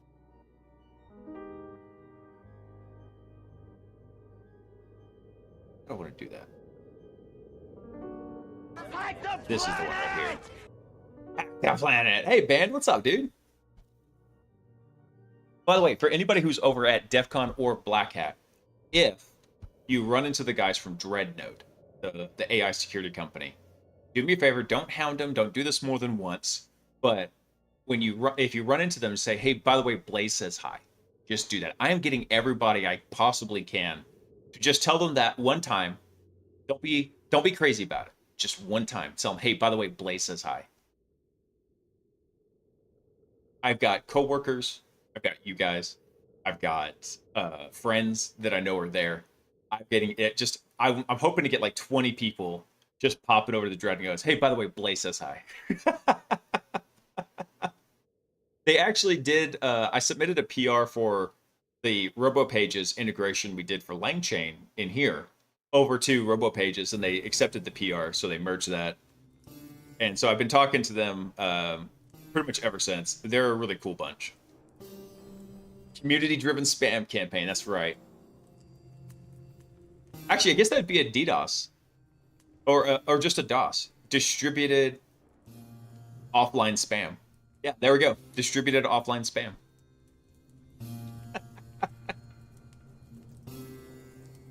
Oh, too funny.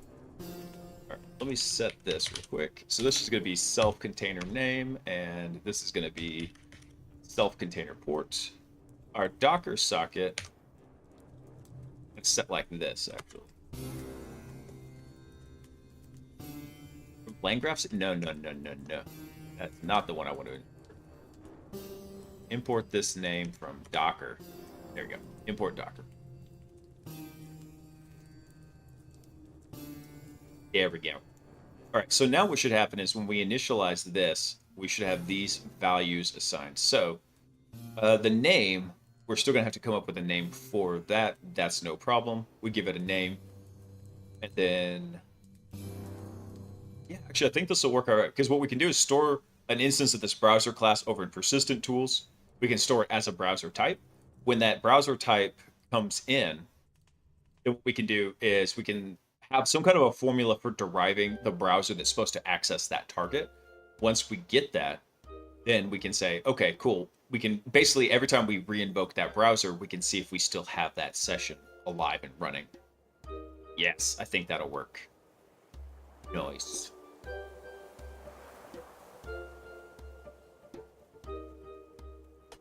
All right, so what this should return, let me go ahead and put some returns and flavors in here. This is going to return a stinger state here. And what we're going to do is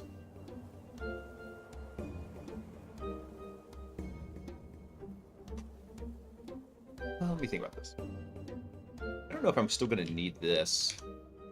Eventually, we won't need this. It's just here for testing. That's fine for now. So actually, we can take this out because we've taken out the Docker components. What we can say is we can define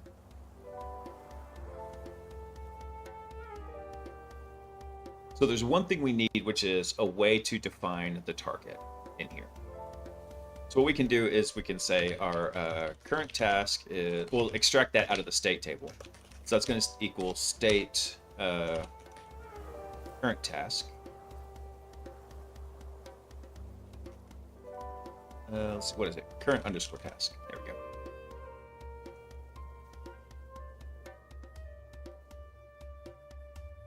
Why is this throwing a fit about...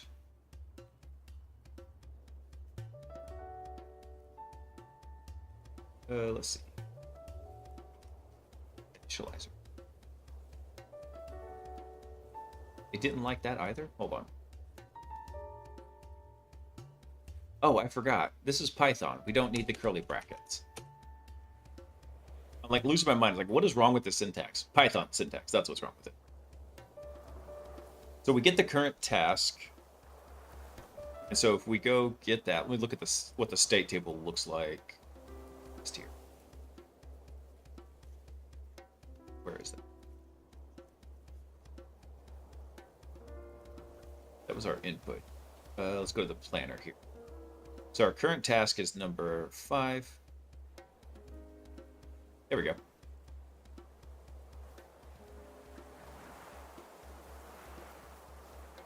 So what I'm thinking is, because the task actually has the target IP, what we'll do is we'll do the target IP.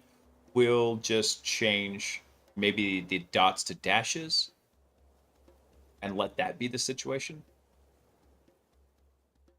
I think that would work.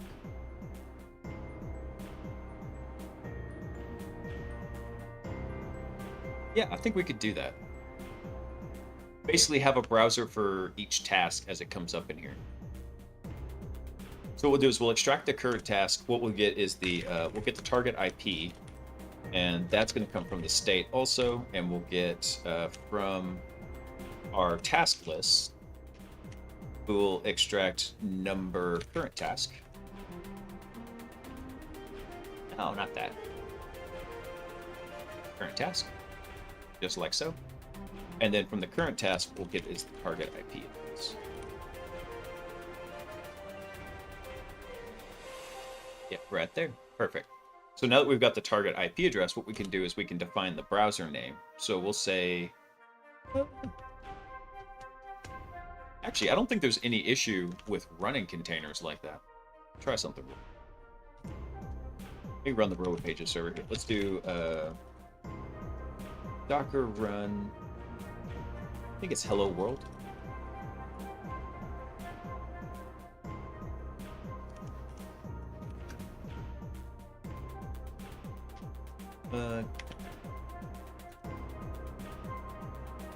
Okay, yeah, so that works. I just need to know if the naming convention is going to work. So name, let's call it test underscore 1.2.3. Okay, so that'll work. So then literally we can just append that IP address right there. It'll accept those dots as a name. So what we'll do is we'll import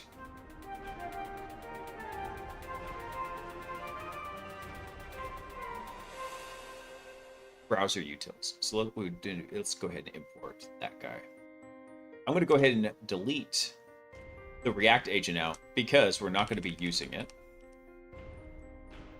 Let's see. I don't believe we're using random for anything anymore. Nope, we're not. We're also not using string and any IO. But that one is an auto import anyway. We can definitely get rid of that. All right, and then let's do from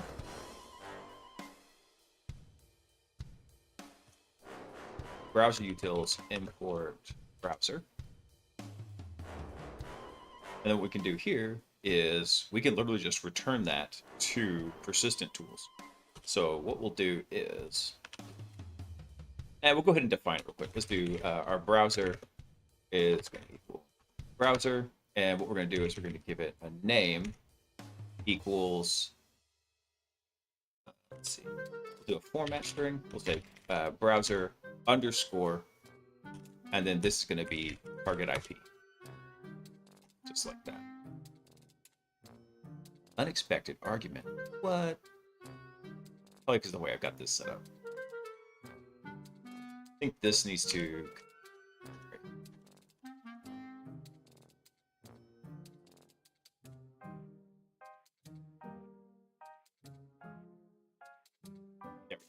Yeah, so because we want to have it, we want to pass that container name to it.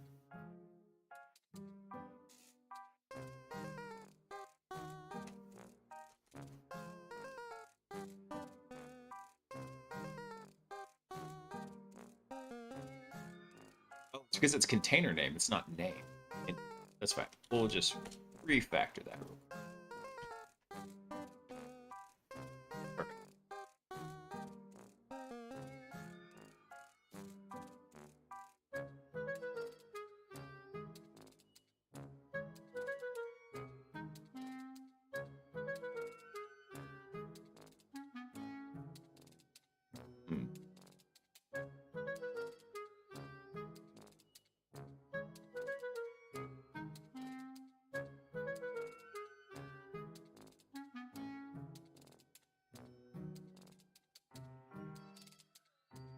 I think we'll do the same thing on this, though.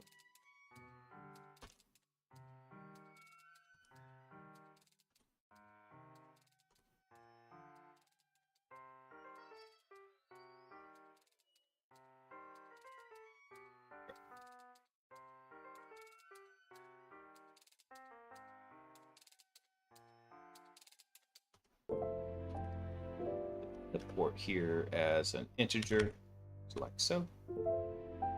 Then what I want to do is we're going to change this real quick. I gotta remember how to do it. It's going to be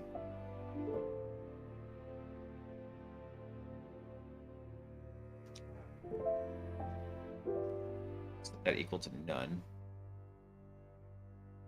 This one has to be supplied because what we're going to do is we're going to say I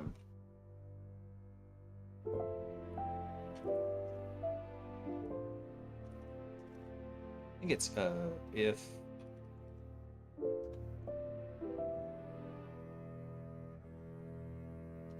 port equals none. I think that's how we do that.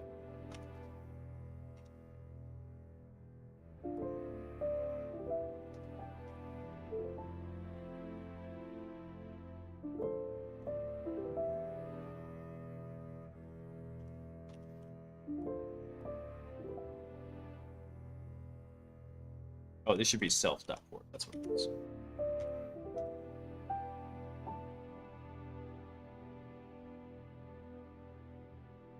Ah, damn. I can never remember how to do this. Let's see.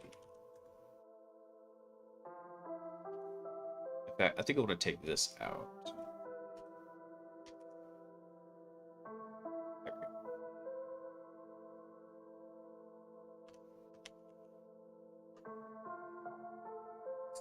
Python. I gotta remember how to do this. Let's see.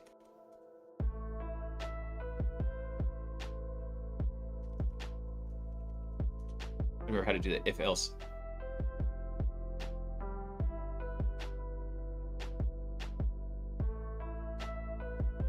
Value if value else.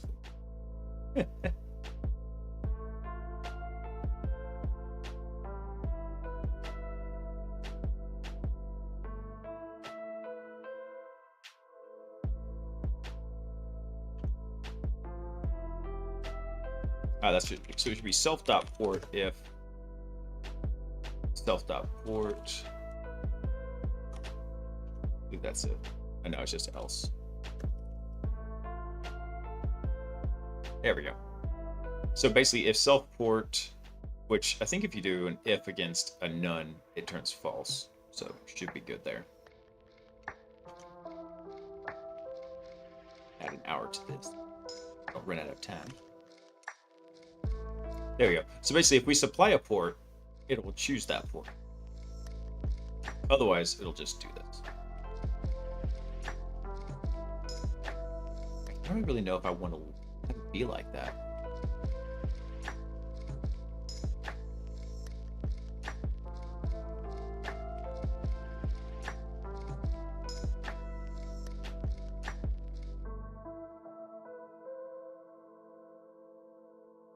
Yeah, it'll be fine. We'll leave it like that for now. Worst case scenario, I go back and we just assign it a random port.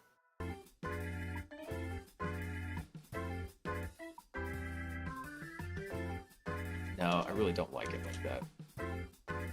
It's just going to be randomized.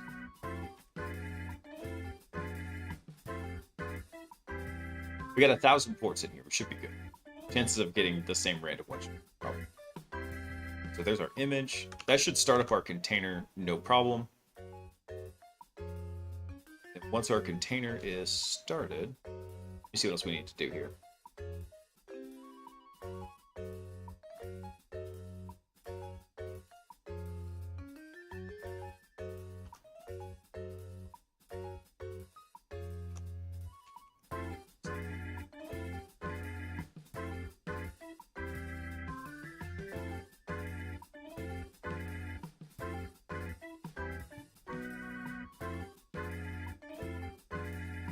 I know I've got a typo.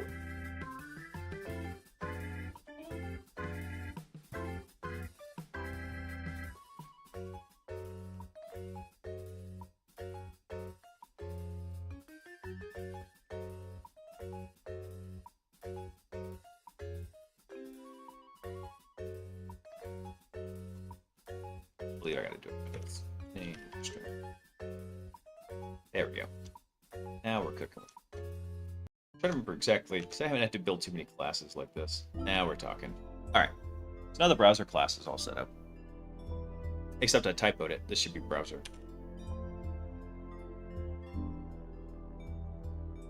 Browser, not browser. So now that once we get the browser back, what we can do is just return and commit that to the state table. So what we'll do is we'll do a return, and we're going to do state persistent tools. is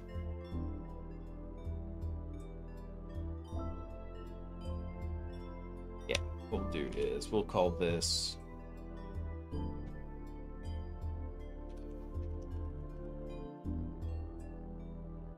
we'll call it browsers. There we go.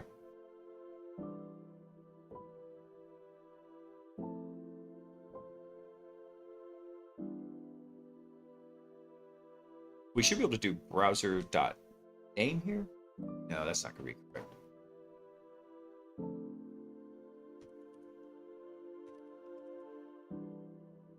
That's not correct either.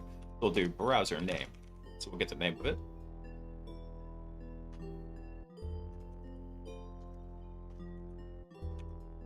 So we'll take our browser name, and then what we're going to do is we'll set that equal to browser.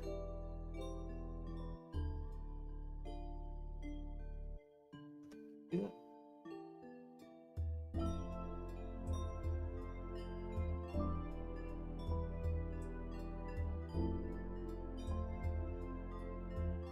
Oh, it should be browser.name.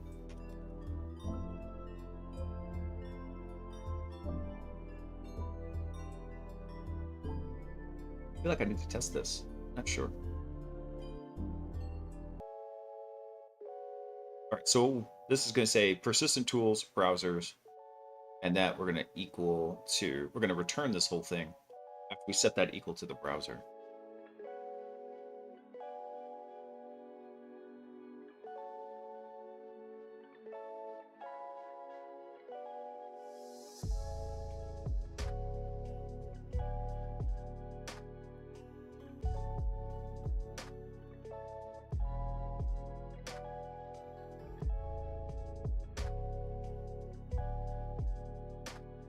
Doesn't like that, does it?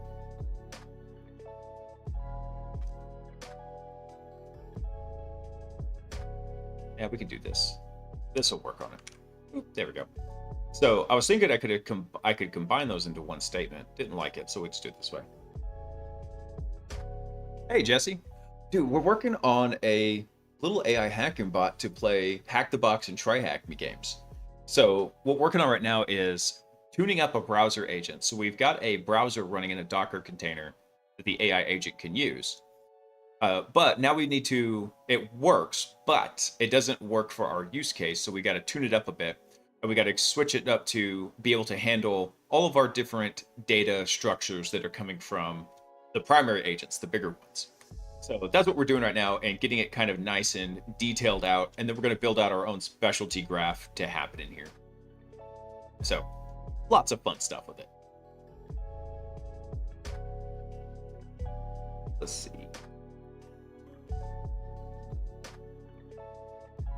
So here's our agent gen. So what we're going to need to do is probably over in browser utils, we could actually define the agent over here. I think that's actually probably a good idea. Call this browser.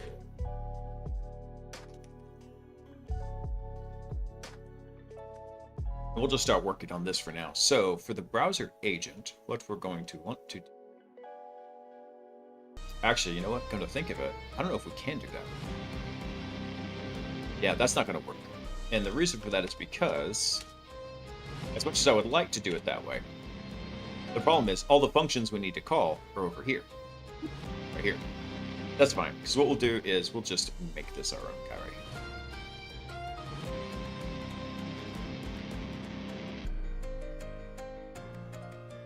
Let's think about the structure of this guy real quick. Which we had actually the diagram of it. You see. So here's our diagram. User input goes to our prompt with our LLM. If there's a tool call present, it basically continues in this loop right here. So real simple, very similar to what we did with the React and the enumeration agents.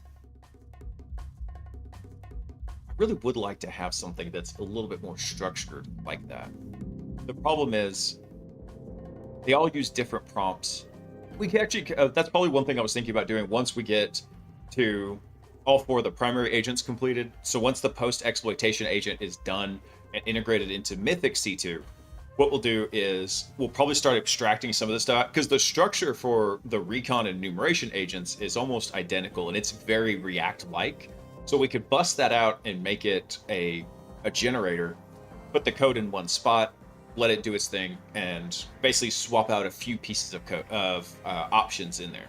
So like what prompt to use, different bits like that. And I would like to kind of do that with this. However, I just don't think it's the right time to do it. So what we're going to do is we're just going to go build our own real fast. Let me go look at something. Let me back this thing up. Well, let me see. Last 14 days.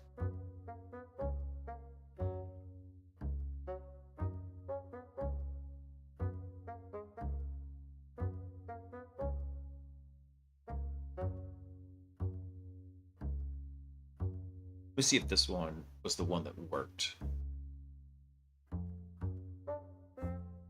I believe this was it. Yeah, this was the one where this was the actual conversation where we had it doing its thing here. And the cool thing about this is we can actually see, like we come over to the graph call, right? These are all the tools from the browser. We got a bunch because it's running MCP.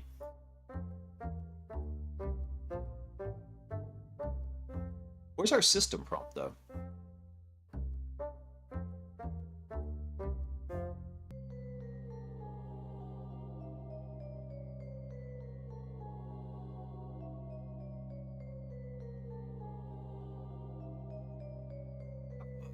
You should see the system prompt actually come up in here.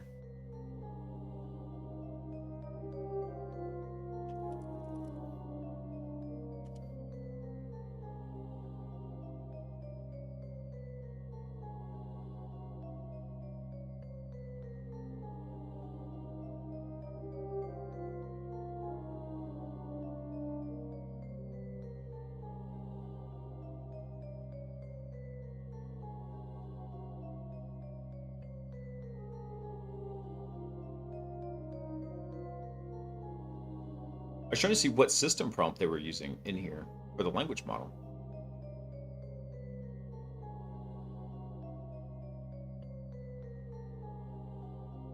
Because React does have a particular prompting structure to it, so you could basically you can trick a language model into thinking. It's like into a thinking mode in here.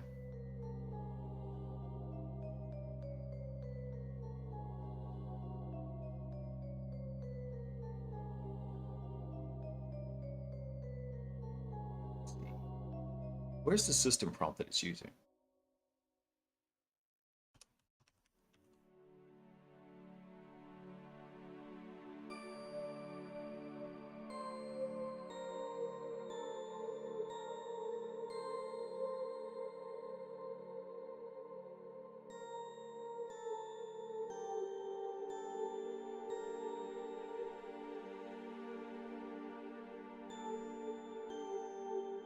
Response format. Where the heck's it pulling it in from? Rude.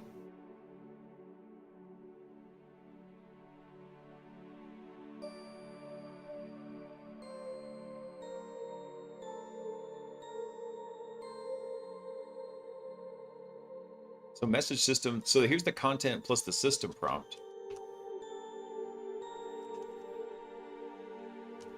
Let's see something.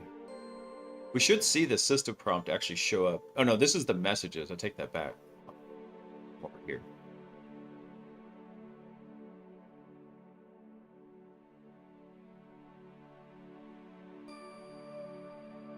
I know it's in here somewhere.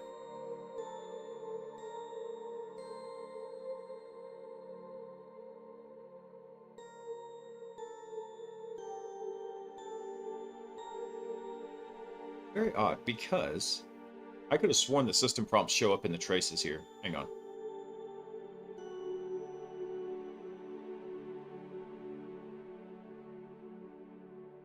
Yeah, see, here's our input for our system prompt right here.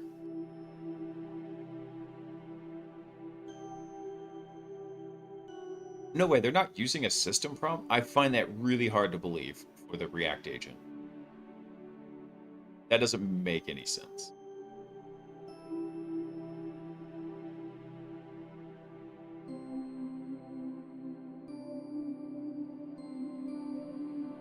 Hey, I hope you browsed to the GitHub profile, look for repositories related to Cobalt Strike. Let me do that now.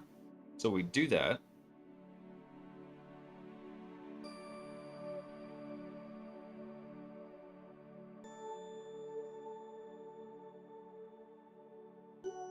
So let me try this one. This, because the ones with these green check marks mean it should have completed okay.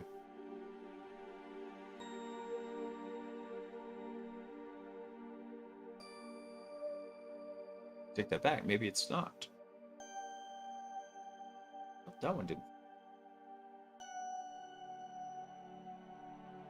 These all should have been logging here, though.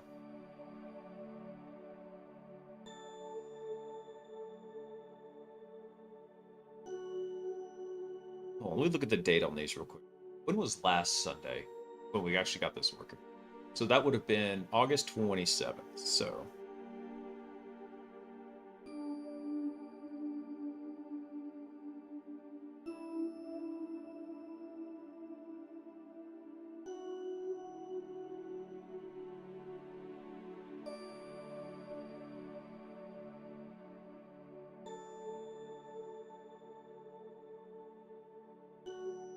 here we go.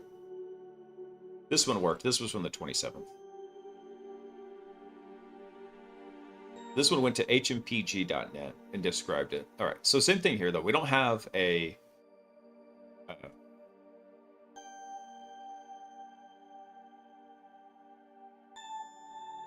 had a tool call error, then it tried to try HTTP. That worked. We got the response back. Yeah, it's weird that there's no system prompts showing up in here.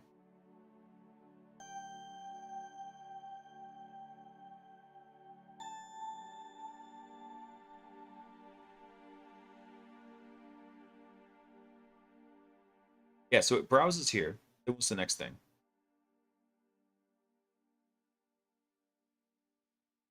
So look at all the input here. So now everything that was previously output has just been kind of thrown up here into the input, and that's the nature of that loop, right?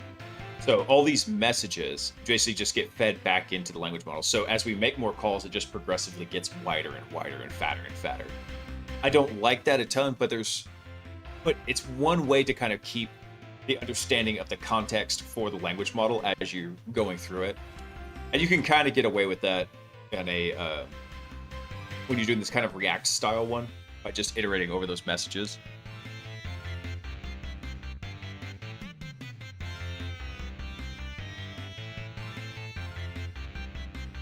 I don't want to do this though. Well, actually, let's think about it this way, right? As we're passing those messages over to it, let me switch back over to sticker graphic. Let's see if it'll bring it up. Oh, dang it, it won't. That's all right. The trace is still up over here, though. Like, for example.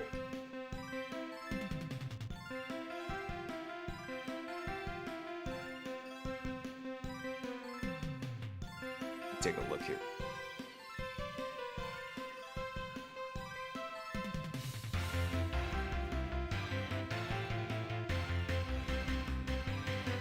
Output. Oh, we didn't have any output data for it because that was function. There we go. Let's go look at the number 5 task here. There we go. So number 5 task here.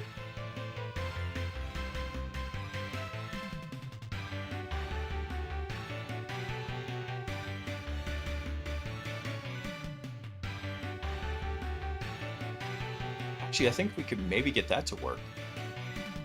Because, think about this. So what's the task? Navigate to the target form at, what's that? At /panel, right? Well, then what we do is we just have the output happen here. Yeah, we could do that. Because the tool we specify as browser, right? So we use basically this to keep track of the context. So the output would just be those messages. Yeah. Yeah, we can make this work.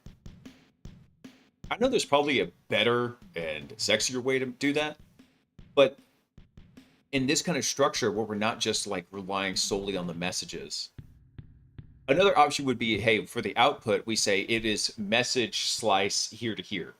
These are the message slices that we did as we went through this. That's another option we've got. The kicker is, where do we put the slice information? We can kind of store it up here. Like we can store it outside of this, where we come up here, we say, what's the slice? We set it here, and then before we return that, we say, what's basically the number of messages that are happening here? And we say, okay, the slice is going to be from A to Z. A is going to be set here. Z is going to be whenever we get ready to return from this, then we set what the slice is. We append that to the output before we basically do the handoff. Yeah, that would work. Okay. I really like the idea, though, here of saying, hey, by the way, this tool was the browser, and this is what we... Either that, actually, you know what? We got a whole class right here. Boom. What do? We just store the messages in here.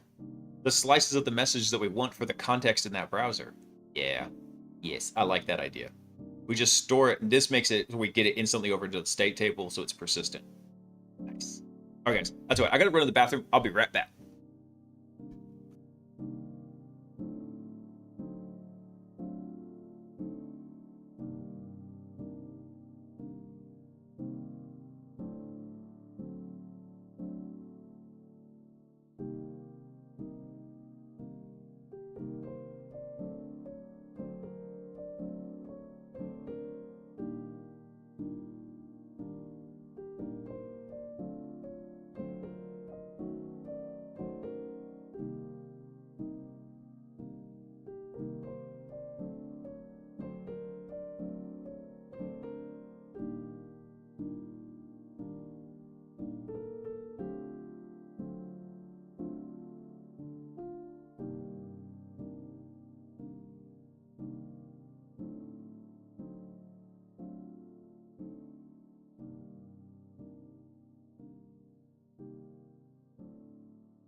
All right, I'm back. I'm back. Guess who's back? Back again. Blaise is back.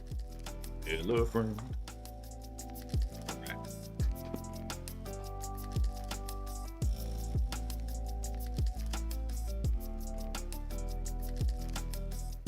You like this? There's a feature in Augment code that lets you enhance the prompt, and it's aware of the code's context. So it made this, make a deployment, and I will update the log once I test it into this. Please create a deployment of the Cloud to Local LLM API backend with recent rate limiting fixes we implemented. This should include deploying the API backend. Oh, nice, dude. That's pretty cool.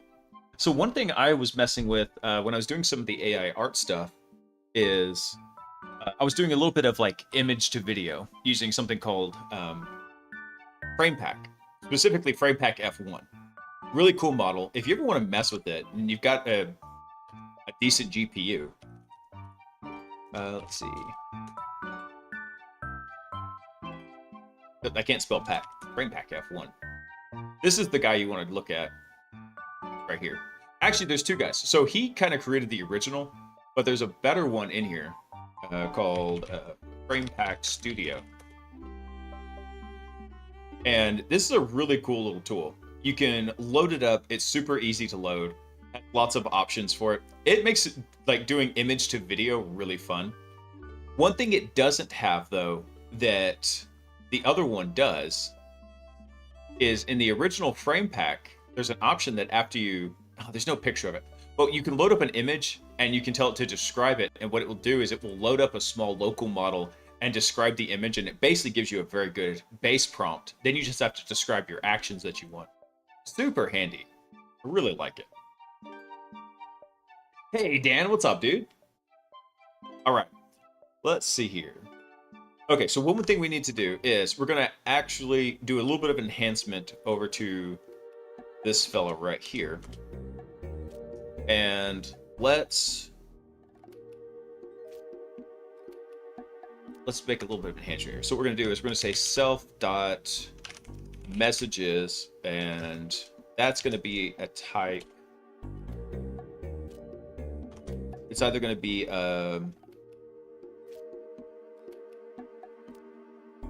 I can't remember what the type is.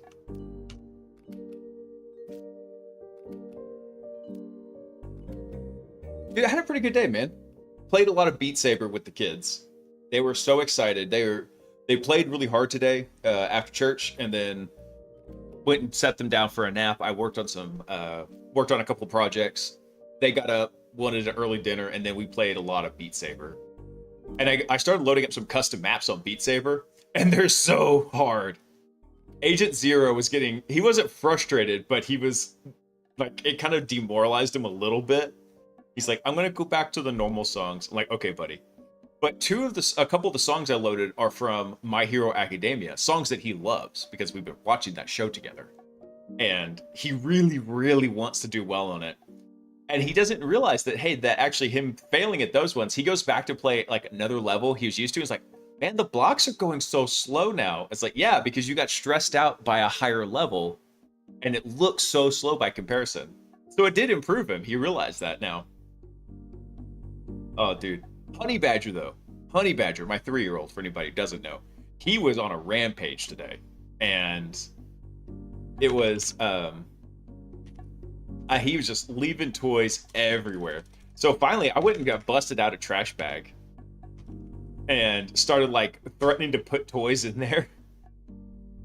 And so, and he comes, I, like, pick him up. He comes snatch him out of my hand or something. He's got a little kick bike, right? The kind you just pedal. It doesn't have any pedals. You just kick on it, right? It's good for their balance. And one of the hallways in the house is wide enough. I'll let him ride it up and down that hallway. And especially on the days when it's like 100 degrees outside. And so I picked that bike up because he left it like in the middle of the hall. And I start stuffing it into that bag. Dude, I've never seen him move so fast in his life. It's like he teleported. And he like grabbed that kick bike, walked it over, and like put it where it's supposed to go. Oh, it was so funny. I've never seen him move that fast in my life. I swear, he straight up like Nightcrawler teleported to me.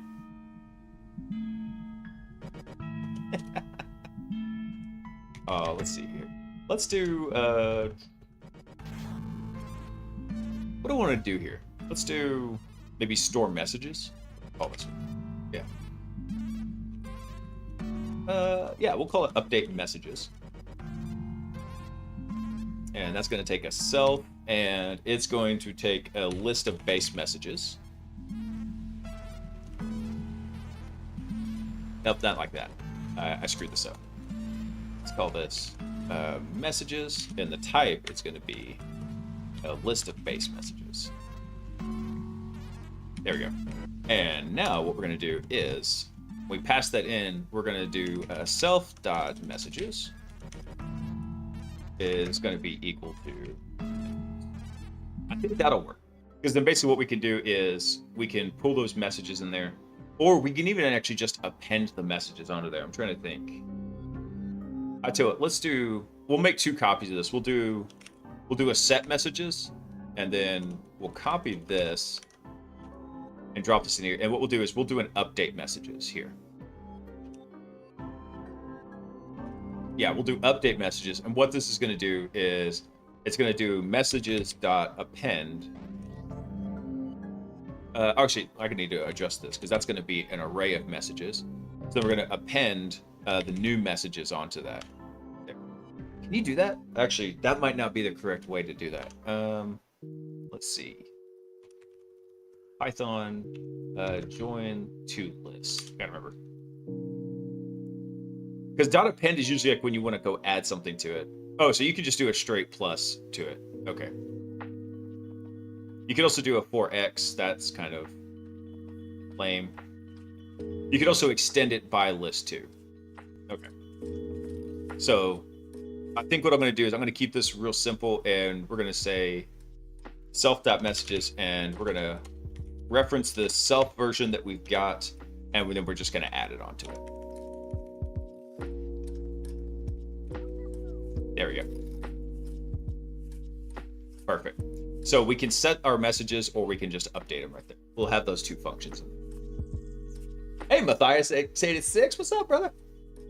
When and how do you allocate time for continuous learning that the field requires? Do you use your live stream for that? I do sometimes, actually. When I first started streaming, I talked to Rostamouse, the guy who runs 0 Point Security Training, and he still has his Red Team Operator course, and he let me stream the lab time in there. And so I didn't stream any of the course material. Occasionally I would show like a module because people were curious what it looked like and how it functioned. So I would show like a page just to like describe it a bit, but never showed the course material. He was just really cool and let me stream the lab in there. So yeah, for a long time there, they were one and the same. Now I've got stuff I need to work on that doesn't really translate well to live streaming. And that was when I was streaming like 6 days a week, right? I only took Friday nights off so I could go out with my wife. Then life circumstances happened, and I had to kind of restructure everything. That's why I only stream 3 nights a week now. But sometimes, yeah, I'll kind of like, we'll combine the 2 together. Eventually, the reason why I'm working on these specialty agents is because I'm working on some, well, actually, I was working on some Azure cloud stuff for exploitation and security testing. And I wanted to incorporate that as a specialty agent over here. However, that has taken a little bit of a backseat to a lot of the machine learning and AI stuff I've been doing, because my boss really wants me to kind of be ramped up as a subject matter expert on that. So I'm trying to allocate time for both of those. So essentially, sometimes I do it on stream, but the other answer is I've got times when like I can't do stuff on stream, so I just do it for 2 to 3 hours at night after the kids go to bed. That's about it. So I just make sure I've got that time allocated. I do it till about 11 o'clock. 11 o'clock, kind of shut everything down. I go read in bed for a while, crash out, get up about 6:30 in the morning.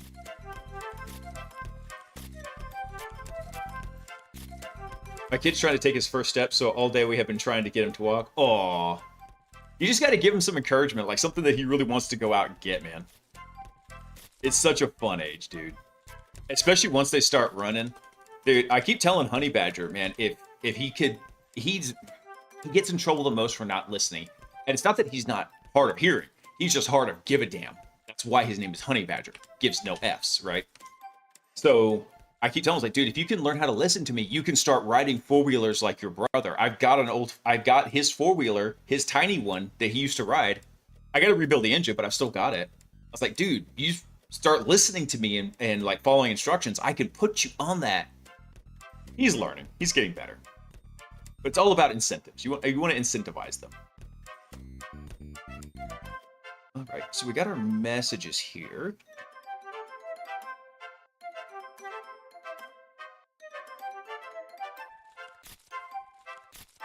All right, I think the Docker container is good. Our random integer for our port is good. So really the only thing we're going to set is the name. In fact, I think I want to maybe refactor this a little bit. This is going to be underscore messages. I'm going to do this. Not like that. Right here. And then we're going to append. But no, that was correct. Hang on. Should be this. Try to make these noticeable if they're a little bit more private. There we go.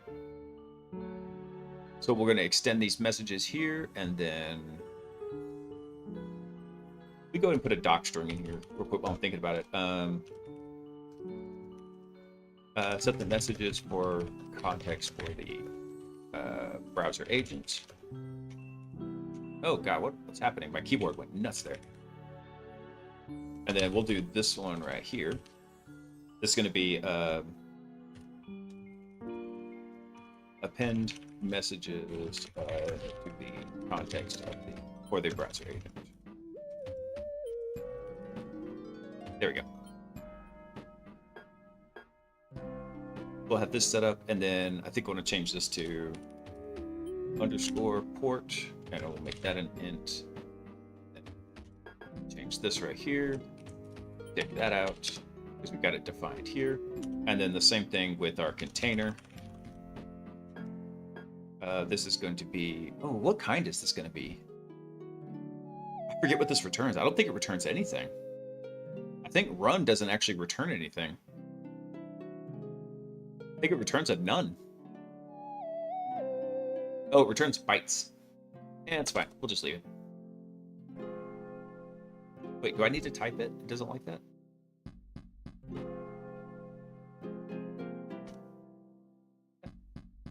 Kill me, Smalls. Any. There.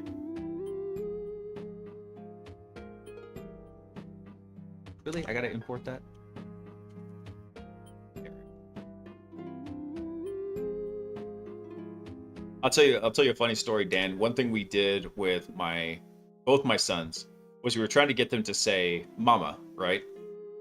So I held them, and then my wife went in the other room and I said, mama, mama. And after the third time, she would show up and she'd be like all cheery, like, here I am. And she'd come pick them up and spin them around and kiss their little faces and then put them down. And so we do that like 3 or 4 times. And then they both just picked that up real fast. Usually when they were crying. Let's see. Okay, I think this is all good. So now what we can do is over here in the initializer, we've got this set up. It's going to set up our persistent browser here in the context. Let me make a note here. This is what we're doing. So set up browser object in context.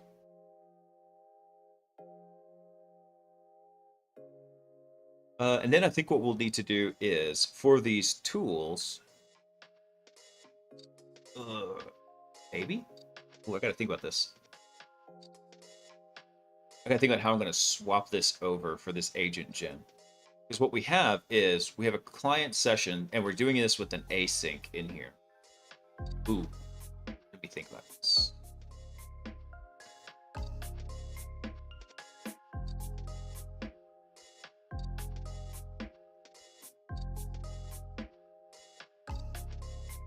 Yeah, because this has to be a dynamic port. So I think this portion here is also going to move over to the browser util. Yep. Yep, I think actually we are going to probably build this browser. Ooh, come to think of it. Yep, I think all of this is probably going to move over to utils, and then the browser agent is just going to be the scaffolding to run it and get it going. I think that's how we're going to have to do this, because now I remember the reason why we had to do this in asynchronous mode here is because once you leave this async loop, we lose all the session data. So we need that to be stored in a persistent fashion.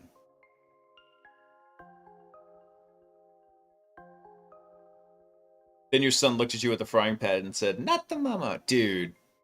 Dinosaurs was so long ago. I tried to go back and watch Dinosaurs, and for anybody who's not in their 40s like me, Dinosaurs was this 80s sitcom about a family of dinosaurs, and there's a baby, and he'd always hit the dad with a frying pan, and he'd call him not the mama. Dude, I tried to go back and watch that. I didn't get past the first episode. I was like, I loved this as a kid. I hate it now. Oh, not the Blaise. Right? It was a frying pan. I could actually see Agent Zero doing that.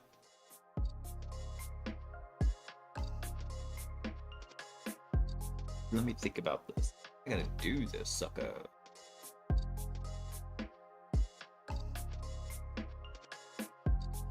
Ooh. Let me think. Because we have to do this inside the async loop, I'm trying to remember. Actually, you know what? I think I still have the Claude conversation up on when I was working through this. Let me go see if it's still up. Let's see.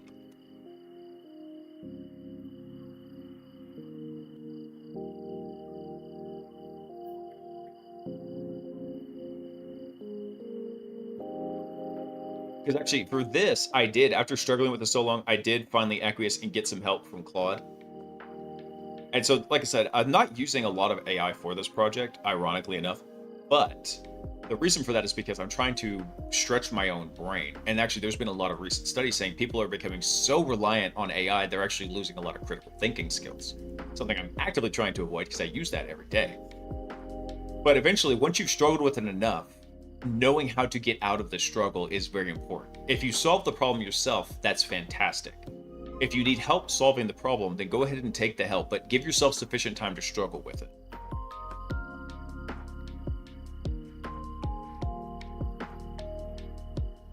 Yeah, Matthias, I'm like, dude, I hadn't thought about that in forever. A child's been picking up a lot of words like crazy, but he has a syndrome where his muscles are weaker, so it takes longer for him to pick up things physically. Aw, poor little guy. Poor girl. Poor baby. Hey, Ken, what's up, dude?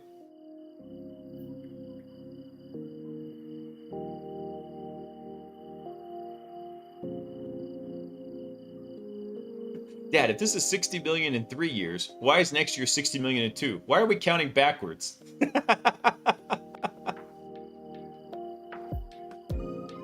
Well, let's see. Where's our artifacts from this one?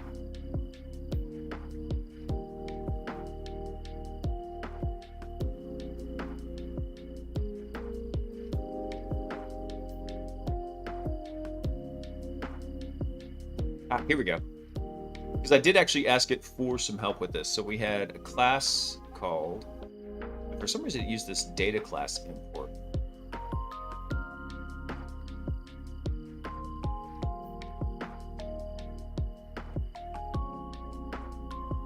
This is our browser session manager. Here's our persistent browser session.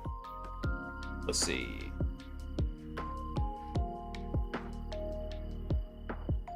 We start the container. Yep, so we've got all that.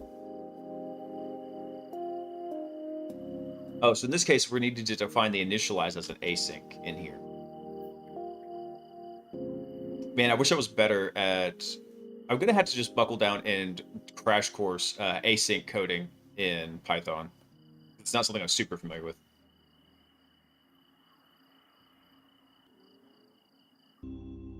You know, Noiby, I never thought of Jurassic Park as like a continuation of dinosaurs. The breakthrough.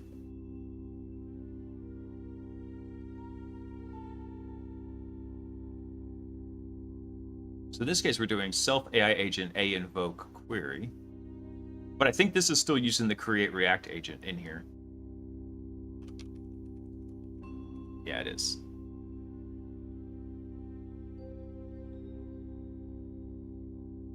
So here's what it did for initializing. So we waited, and then we got the client session in here, and then it defined the React browser in here. So if that's the case, then we will need to move all of our all of our all of our basically our graph nodes over to utils to make that work. Damn, I forgot about that. Because here's what's happening. So we do an async with our agent gen, right? So we get this agent gen. What is it? This asynchronous function here. But then, in order to initialize the agent and keep the session actually going, what we have to do is run it inside this asynchronous loop here. So, for agent equal to whatever I is, we send it. We do an agent invoke, get it back. So we have to keep this asynchronous loop open for the entire portion. Otherwise, what happens is it splits up the context, and then it initializes a new browser every time we send a query. This is what was killing us in the past, just like 2 weeks ago. I gotta think how I'm going to split the async up like that.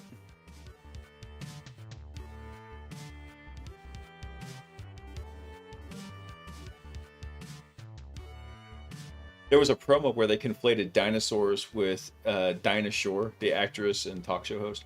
I remember Dinah Shore. Now you're really showing your age, Ken, because you remember the talk show host from the 80s. I only remember the TV shows.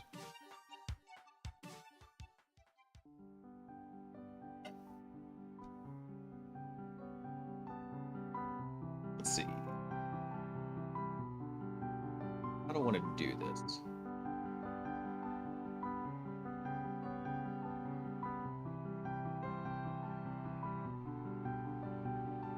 Yeah, we could actually do this, though, come to think of it.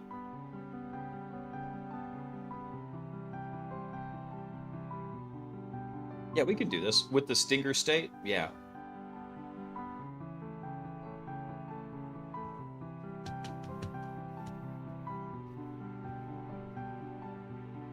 Well, yes, it happens. It does happen, man. It's happening to me. I'm just finally glad that my doctor said I can get back to, I can start doing physical therapy and get back to exercising. Because I'm feeling myself. And I remember when I was teaching martial arts classes, and I did that 30 hours a week, and what good shape I was in. If I had understood diet a lot better back then, I'd have been so shredded. Instead, it was just like me going and crushing like a $5, Little Caesars hot and ready for dinner. Not the best source of calories when you're trying to get shredded. Unless you're Michael Phelps, where the dude just burns like 7,000 calories a day. That was not me, though. I was burning a lot, but nowhere near 7,000. It might have been over 9,000 even.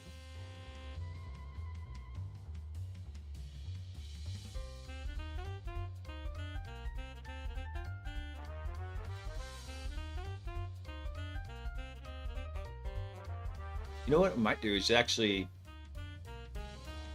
this would be kind of annoying, but actually ditch browser utils and just drop all this crap back over there.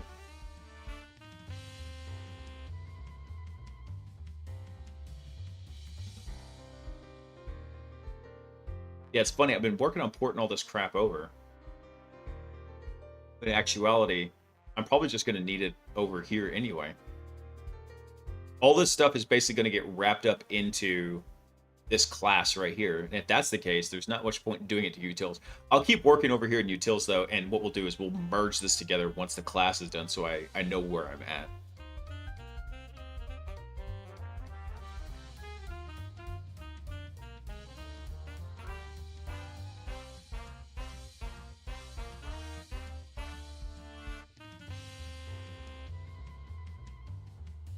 Let me think about this real quick.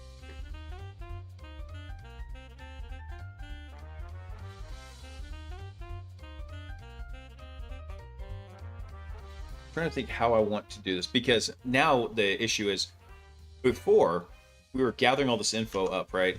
And these were like random values right here. We had a random name. We had this. I got to find a way to get this info over to initializer over here. So the question is, how do I want to break that out?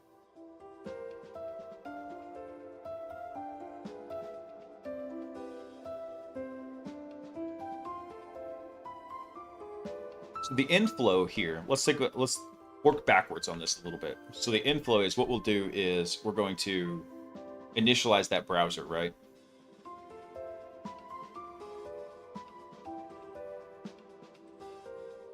And then what we'll do is we'll have like basically a browser execute function in here. And what we'll do is we'll pass it in some task, right?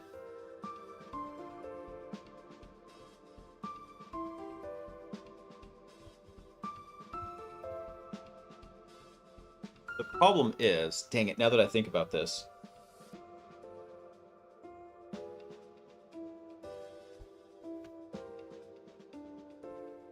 now we can't quite, dang it, we can't quite do it the way I'm hoping in here. And the reason for that is because we're gonna have to break this up a bit. Because for this execute task in here, what was originally happening from the suggestion from Claudius over here, pull that back up. So the suggestion from Claudius, right, was like, hey, we have all this stuff kind of self-contained into a persistent browser session, and then we have the create React agent in here, and it goes through and it does its thing. The problem is, from that create React agent, when this fires, we don't have like a pre-built agent like this that we can just drop over in here.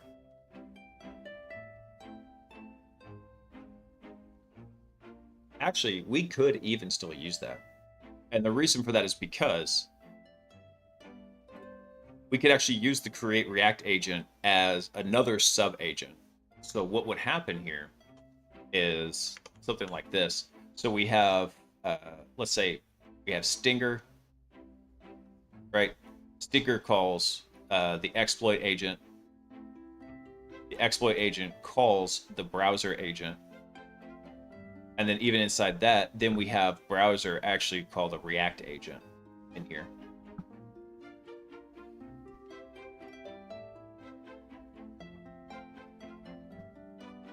Like that. So this would be a graph right here. And then this would be its own subgraph inside there. So basically browser would just be a very simple wrapper around the two.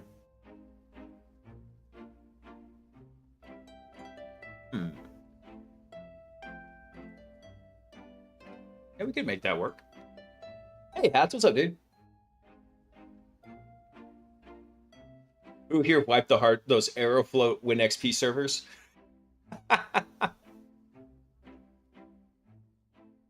was not I, said the pie. I don't know what rhymes with I. Well, let me see here.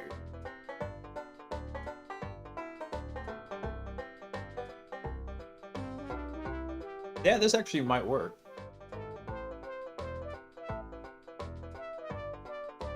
So basically we bump everything over into browser utils like it used to be, right? Browser utils comes through, does its thing.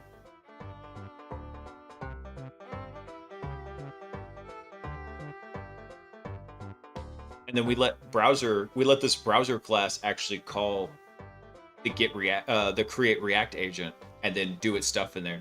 Because we can manipulate the messages, right? So we can keep track of the, so that way we can keep track of the context. Feels really dirty though.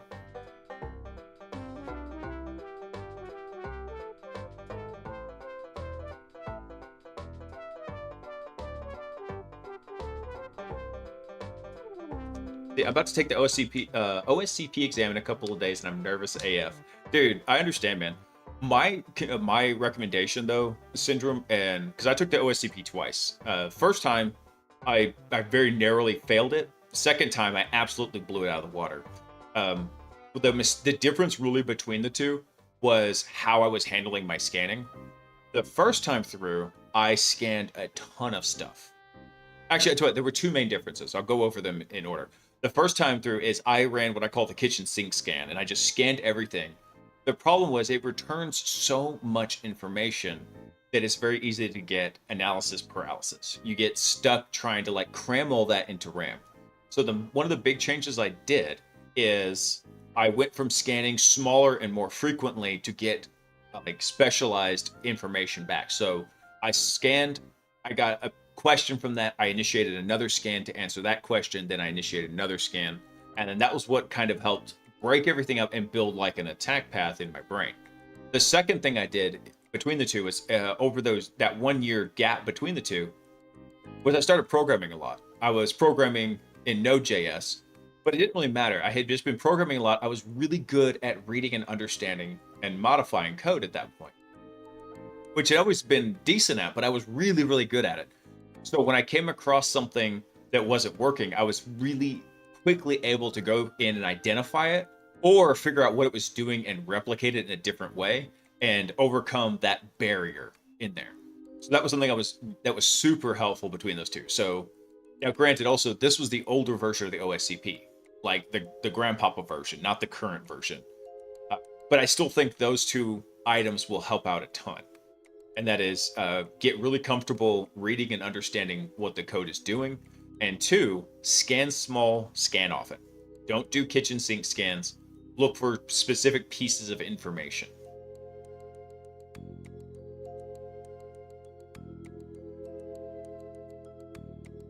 Yeah. Hey, no worries, man. And dude, that's still the approach that I take today. And when I don't do it, it bites me in the butt every single time. Yeah. I try to do like the kitchen sink scan to try and save time, and it just becomes so much information you got to stick up into RAM. You can do it if you're very disciplined in like notating like what you're seeing, but it gets to be dragging, like basically cramming all that stuff into your brain's RAM. Let's see here. So how am I gonna get my nice little pretty async? So let's look at this of what's happening. So browser test goes over here. It says, hey, we're going to iterate over agent gen. Agent gen actually returns our React agent, right? And what we do is we say, hey, by the way, our agent is number I, which this right here yields that React agent, right? And then from our agent, we specify our initial query. We do a browser response, and we go to our agent. We do an asynchronous invoke from our initial query. We get it back. Boom. So this was the loop we were executing, and it all happened right here.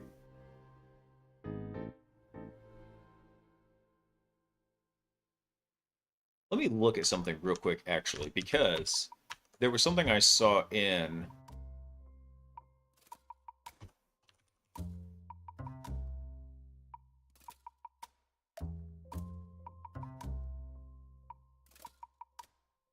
Because a lot of times what they've got here is, for these invokes...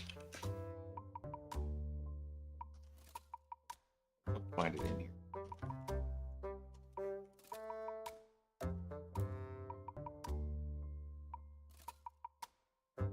It's up. There we go.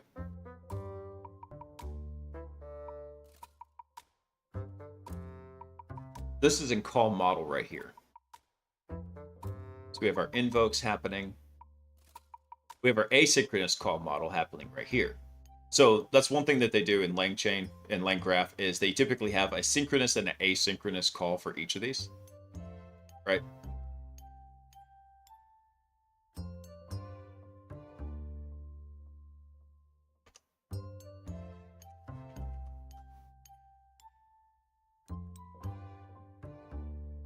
Yeah, that's referencing the browser entry. So we need to stay inside that asynchronous loop in order to keep that alive.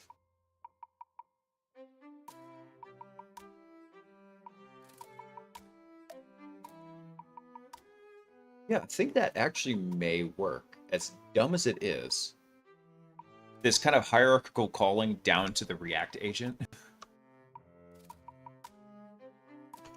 This right here. Let's get this over. So Stinger, in this for this particular example, Stinger would call exploit, which would call the browser. The browser can have its own graph, initialize everything, and then even from inside the graph, we can basically call that and invoke it. It's going to be really weird, but I think that will actually work, especially considering how we have to stack the asynchronous nature of it.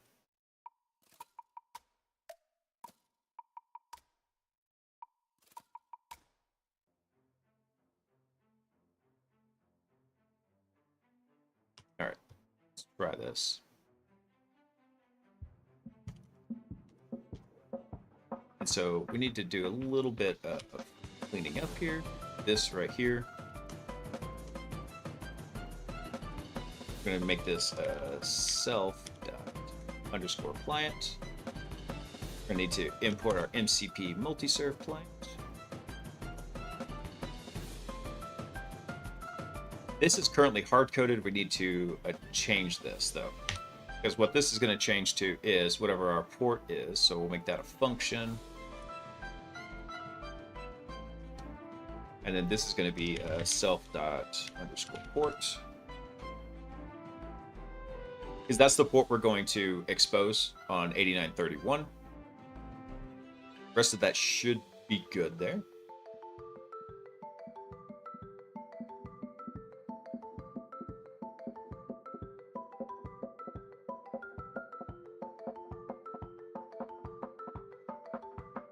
This is going to need to take a self function right here. And then this is going to be a self_client, right? Yeah. Where's our load MCP? Yeah, there we go. And then our create React agent, right? We'll import that from LangGraph. We don't want to import the LangChain one. That one's deprecated.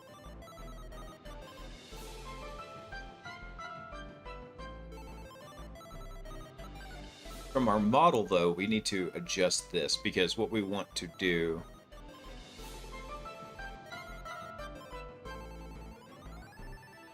we want to take that out because what we need to do is actually pass in the language model that we want to use. Actually, hold on. What am I doing? Back over here. So for create React agent, I believe we can actually pass in the language model that we want. Come on, you can fetch. Here, boy, fetch docs. Killing these balls. All right, it's just faster to come over here and read it.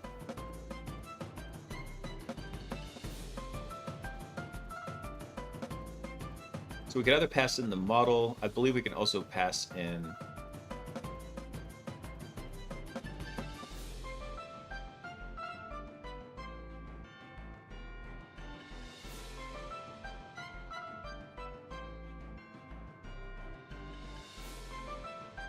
language model like base chat model. Actually, yeah, if we could pass in a base chat model, then we could just pass in LLM from the config here. Let's go change that. So we'll do model is going to equal. And then what we need is we need to import our config here.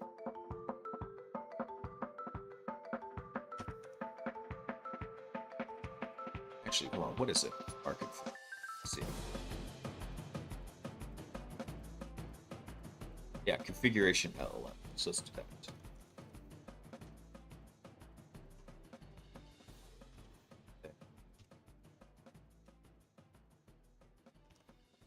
There we go.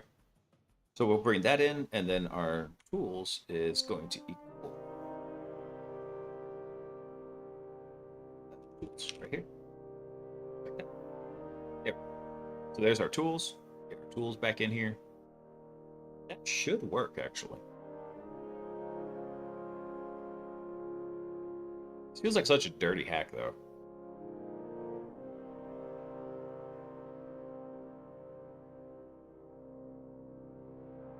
This is our browser test. And so browser test, we're actually going to repurpose this to our execute function. Throw a selfie in there. And this is going to be from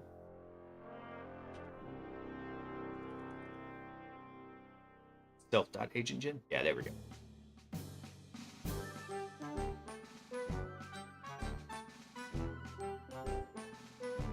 So there's our initial query, though. But what we want to do, though, is we want to take all the messages that we've gotten so far to get our context to this. So what we could do is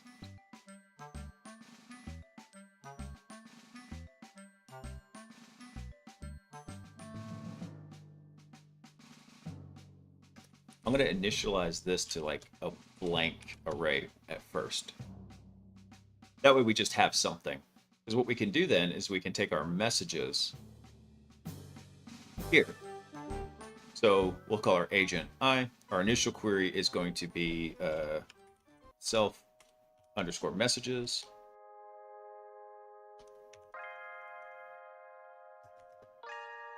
And what we're going to do is we're going to append onto that this whole thing.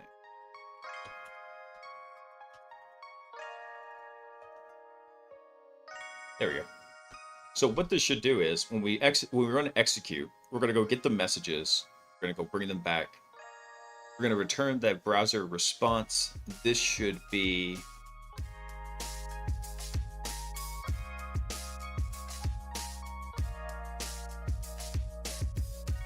what is that going to return? I think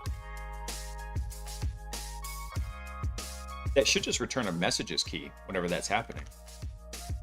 It's our A invoke.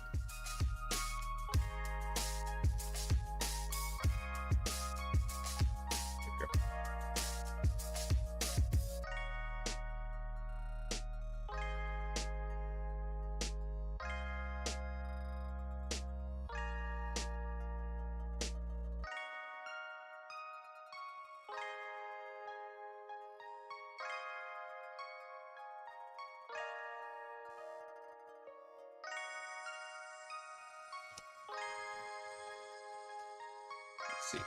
There's no self A invoke here.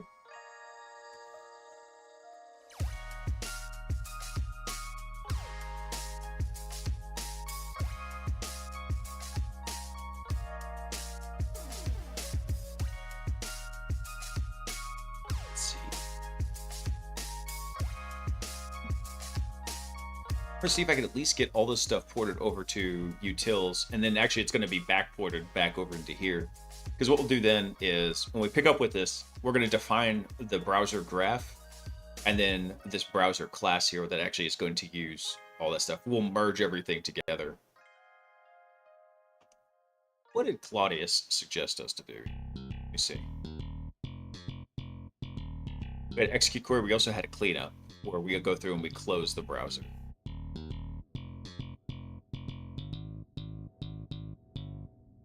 Which I don't know if we're actually going to need that. Oh, see here, they set up like a browser research node as an example. I really hated to ask Claude for how to structure this. But like I said, after 6 weeks, I was like kind of beating my head over it. It was funny is we didn't actually need Claude to get it working. Thankfully, a really nice guy came into the chat and was like, hey, by the way, he explained the async loop to me. I was like, oh, just didn't understand it. After I got that understanding, then I was like, okay, how do we get this nice and pretty? That was actually when I jumped over to Claude, like, hey, help me kind of write this a little bit neater.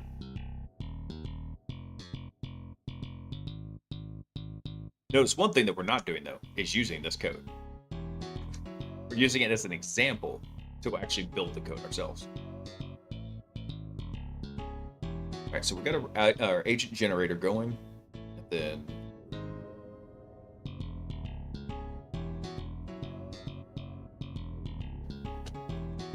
let's do something else real quick. Let's call browser state. That's going to be our stinger state, and we're going to return from that a stinger state. And then from this, what we're going to do is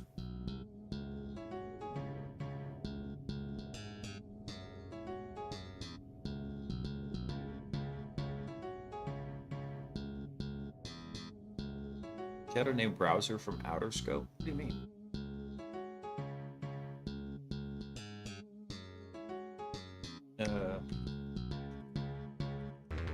User instance. How about that?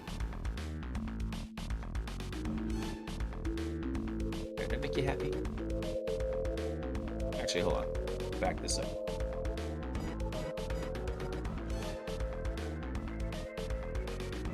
Oh, it's because we have this function down here called browser. I see. That's fine. So what will happen now, once initializer is done, we'll have a browser over in persistent tools.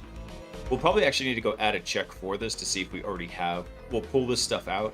We'll see, do we have a browser for this? We'll set a logging message. Set it down to it. Yeah. Oh, let me think about this.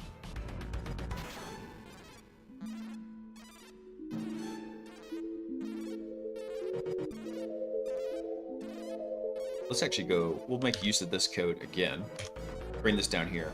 Our browser instance now though is going to be from our state table. So what we'll do is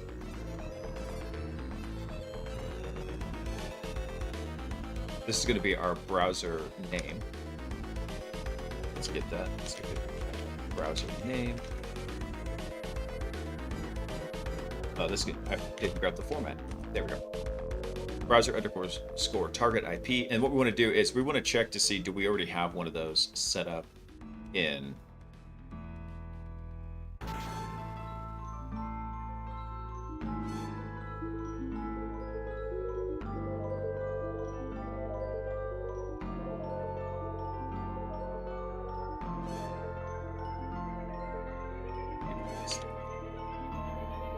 is file.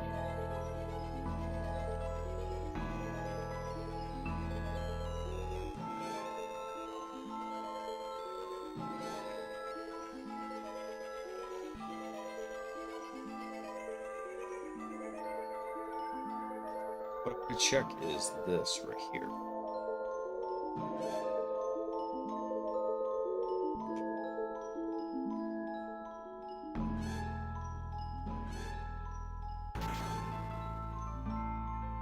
Take this out over here. Actually, take this out. We'll reference it by the browser name. And what we're going to do is we're going to check to see like if there's already a browser present. So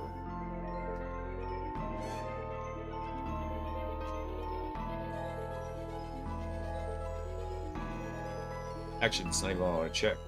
What I want to check is, does it have a key for that? So what we'll do is we'll say that out. So if the persistent tools for our browsers, browser name, so that's actually not what I want to do. For browsers, what I want to do is get the keys from that. Because browsers in here, back over, states, persistence tools is basically a string to any for persistence tools. Actually, yeah, we could do that.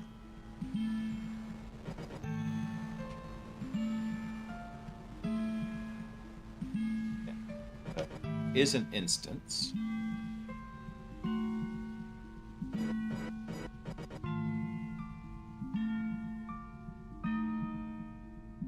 What do we do? Is it's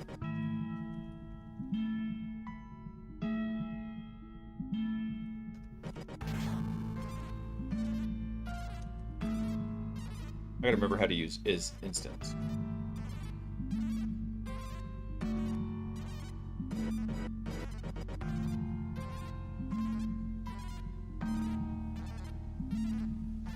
So what we have here, it's going to return a Boolean, return whether an object is an instance of a class or subclass thereof. So what we're going to do is actually take this.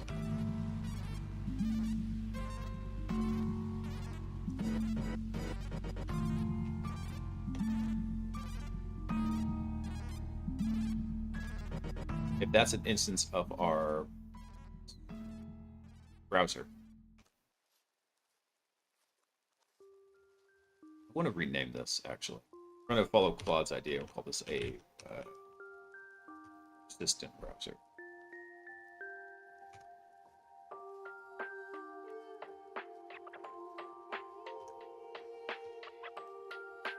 We haven't imported that, so let's go ahead and do it.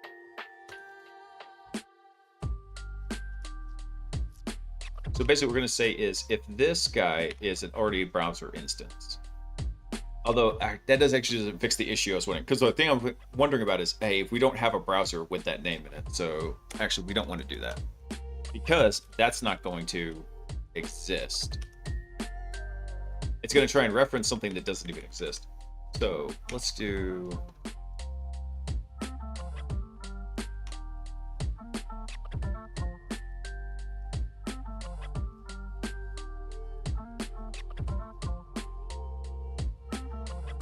I'm thinking about this all wrong. What we want to find out is if browser names and is in that. I gotta remember how to do that.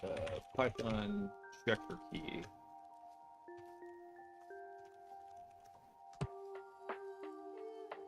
Can't believe I can't remember how to do that. Yeah, if the key is in dictionary.keys, that's it.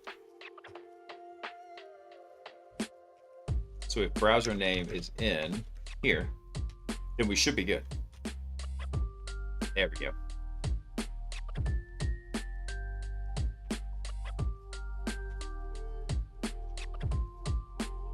Let's do browser instance is going to equal none because we need this in the outer scope. And then what we'll do is we're going to bring this guy up.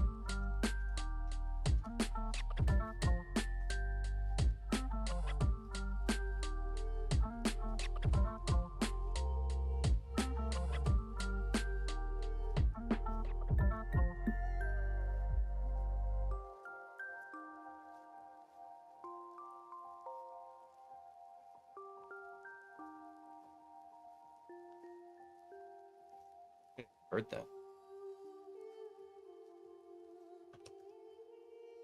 There we go. So if not browser name in here, make a note here. Check if we have a browser for the target. Let's do that. There we go. So we're going to check if we already have a browser for the target. And if we don't, then what we're going to do is we're going to set the browser instance.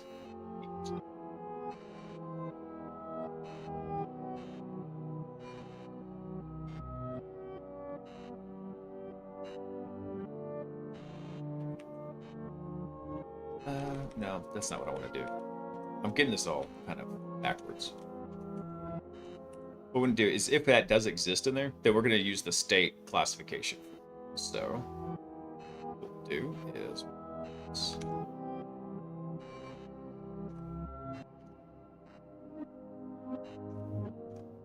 bring this down here, and then we'll do this by browser name.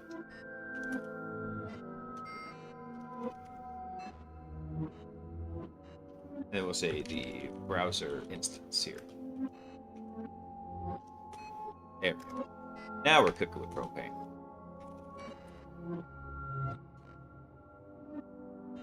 There we go. So if we do have it in there, perfect. The browser instance becomes this.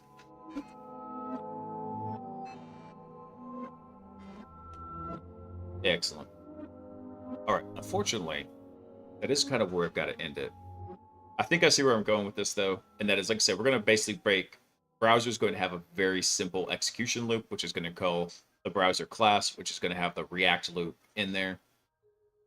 We'll have to do a little bit more hand-holding for it, though, keeping track of the messages that come in and out of it.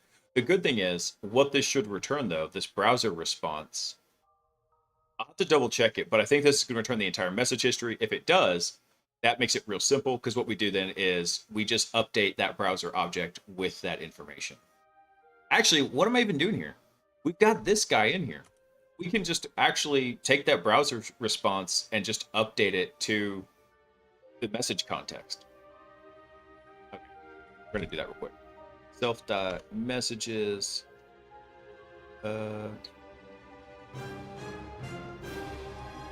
going to go ahead and use the extend method. And we're going to extend this by browser response.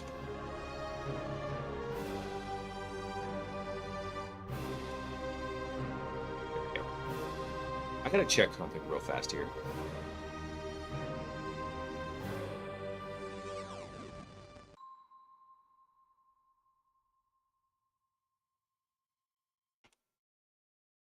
Let me back this up a little.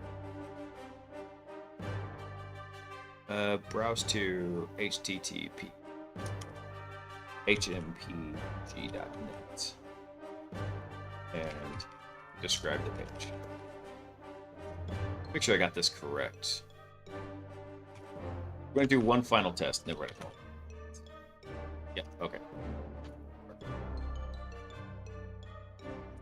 Because I believe when we print this output, right, the output comes back from browser test. Browser test is returning the entire browser response. I got to remember, what should happen here, though, is we should get this entire thing going. So I need to do one more thing, though, which is turn down the container. So container.stop. Can we do that? Yeah. There we go. All right, Oni. Yeah, dude, I know it's getting late, but I gotta know this before I run this. So hold on, I'm gonna run this agent real fast.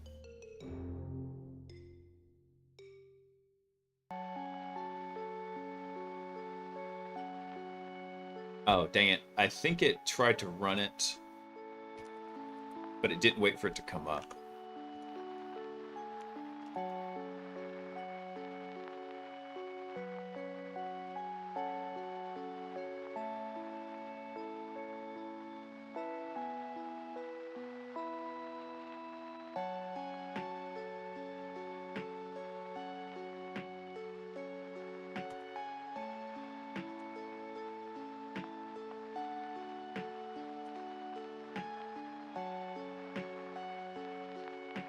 I think it's AO wait. No, that's not it. I saw the function over here. When it turns up the container.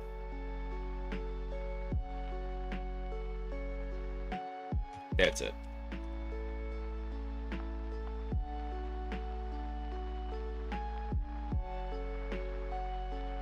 I don't think it's going to let me do that, though.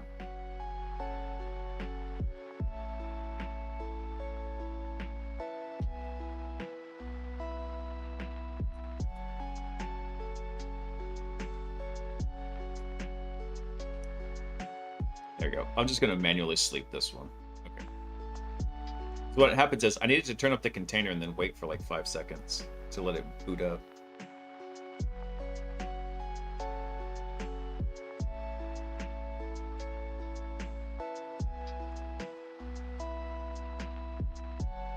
But it can't await this. Damn it.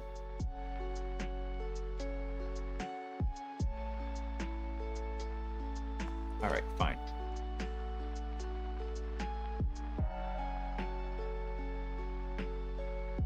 Before, what was happening, this is actually... All right, I gotta just leave it there for tonight. Let's go see who we can raid out to. If you've got any raid suggestions over on the Twitch side, please feel free to shout them out. I want to test this. The problem, what's happening here, is the container is either not coming up or it's coming up and then it's immediately jumping to the client, and that's what's causing the issues here. So I need it to chill out for a second, but it's not wanting.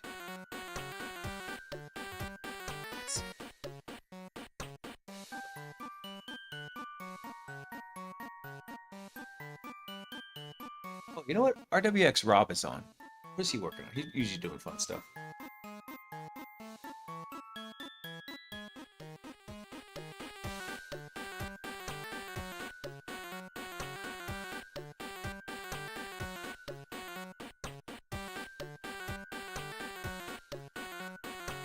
What's funny is I just pulled up Rob's stream just about writing over to him, and he's like, the Python people are always going to stay Python people. They're the biggest tech bigots. I'm like, I feel called out considering the project that we're working on over here. Thanks, Rob. That's funny. Actually, you know what? I think Rob just forgot to end his stream. I just noticed he's not been on for 10 minutes. He's been on for 10 hours. I think he forgot to turn it off. Oh, that's funny.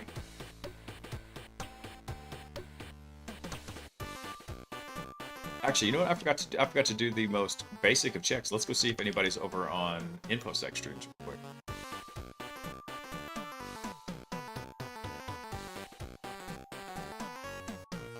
The Black Hat knock is on.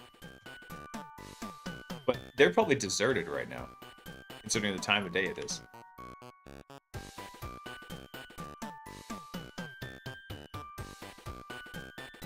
Yeah, they're out. They are majorly out.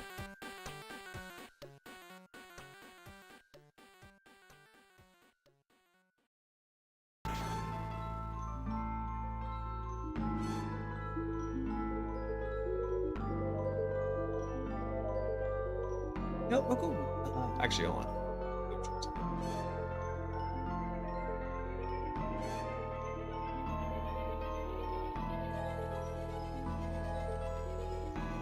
Let's go see who's over in science and tech, because I do love my science and tech folks.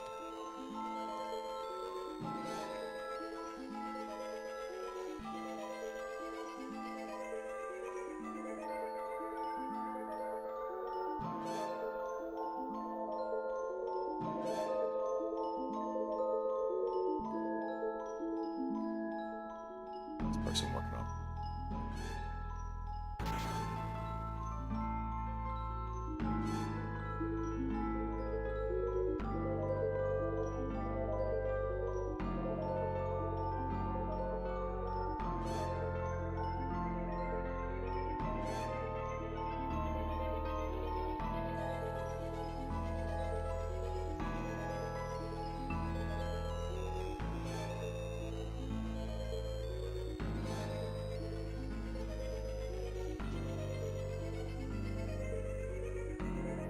They're using this person's using statistics to build the perfect husband. I'm intrigued, and I'm a giant math nerd, so we're gonna go right over to them.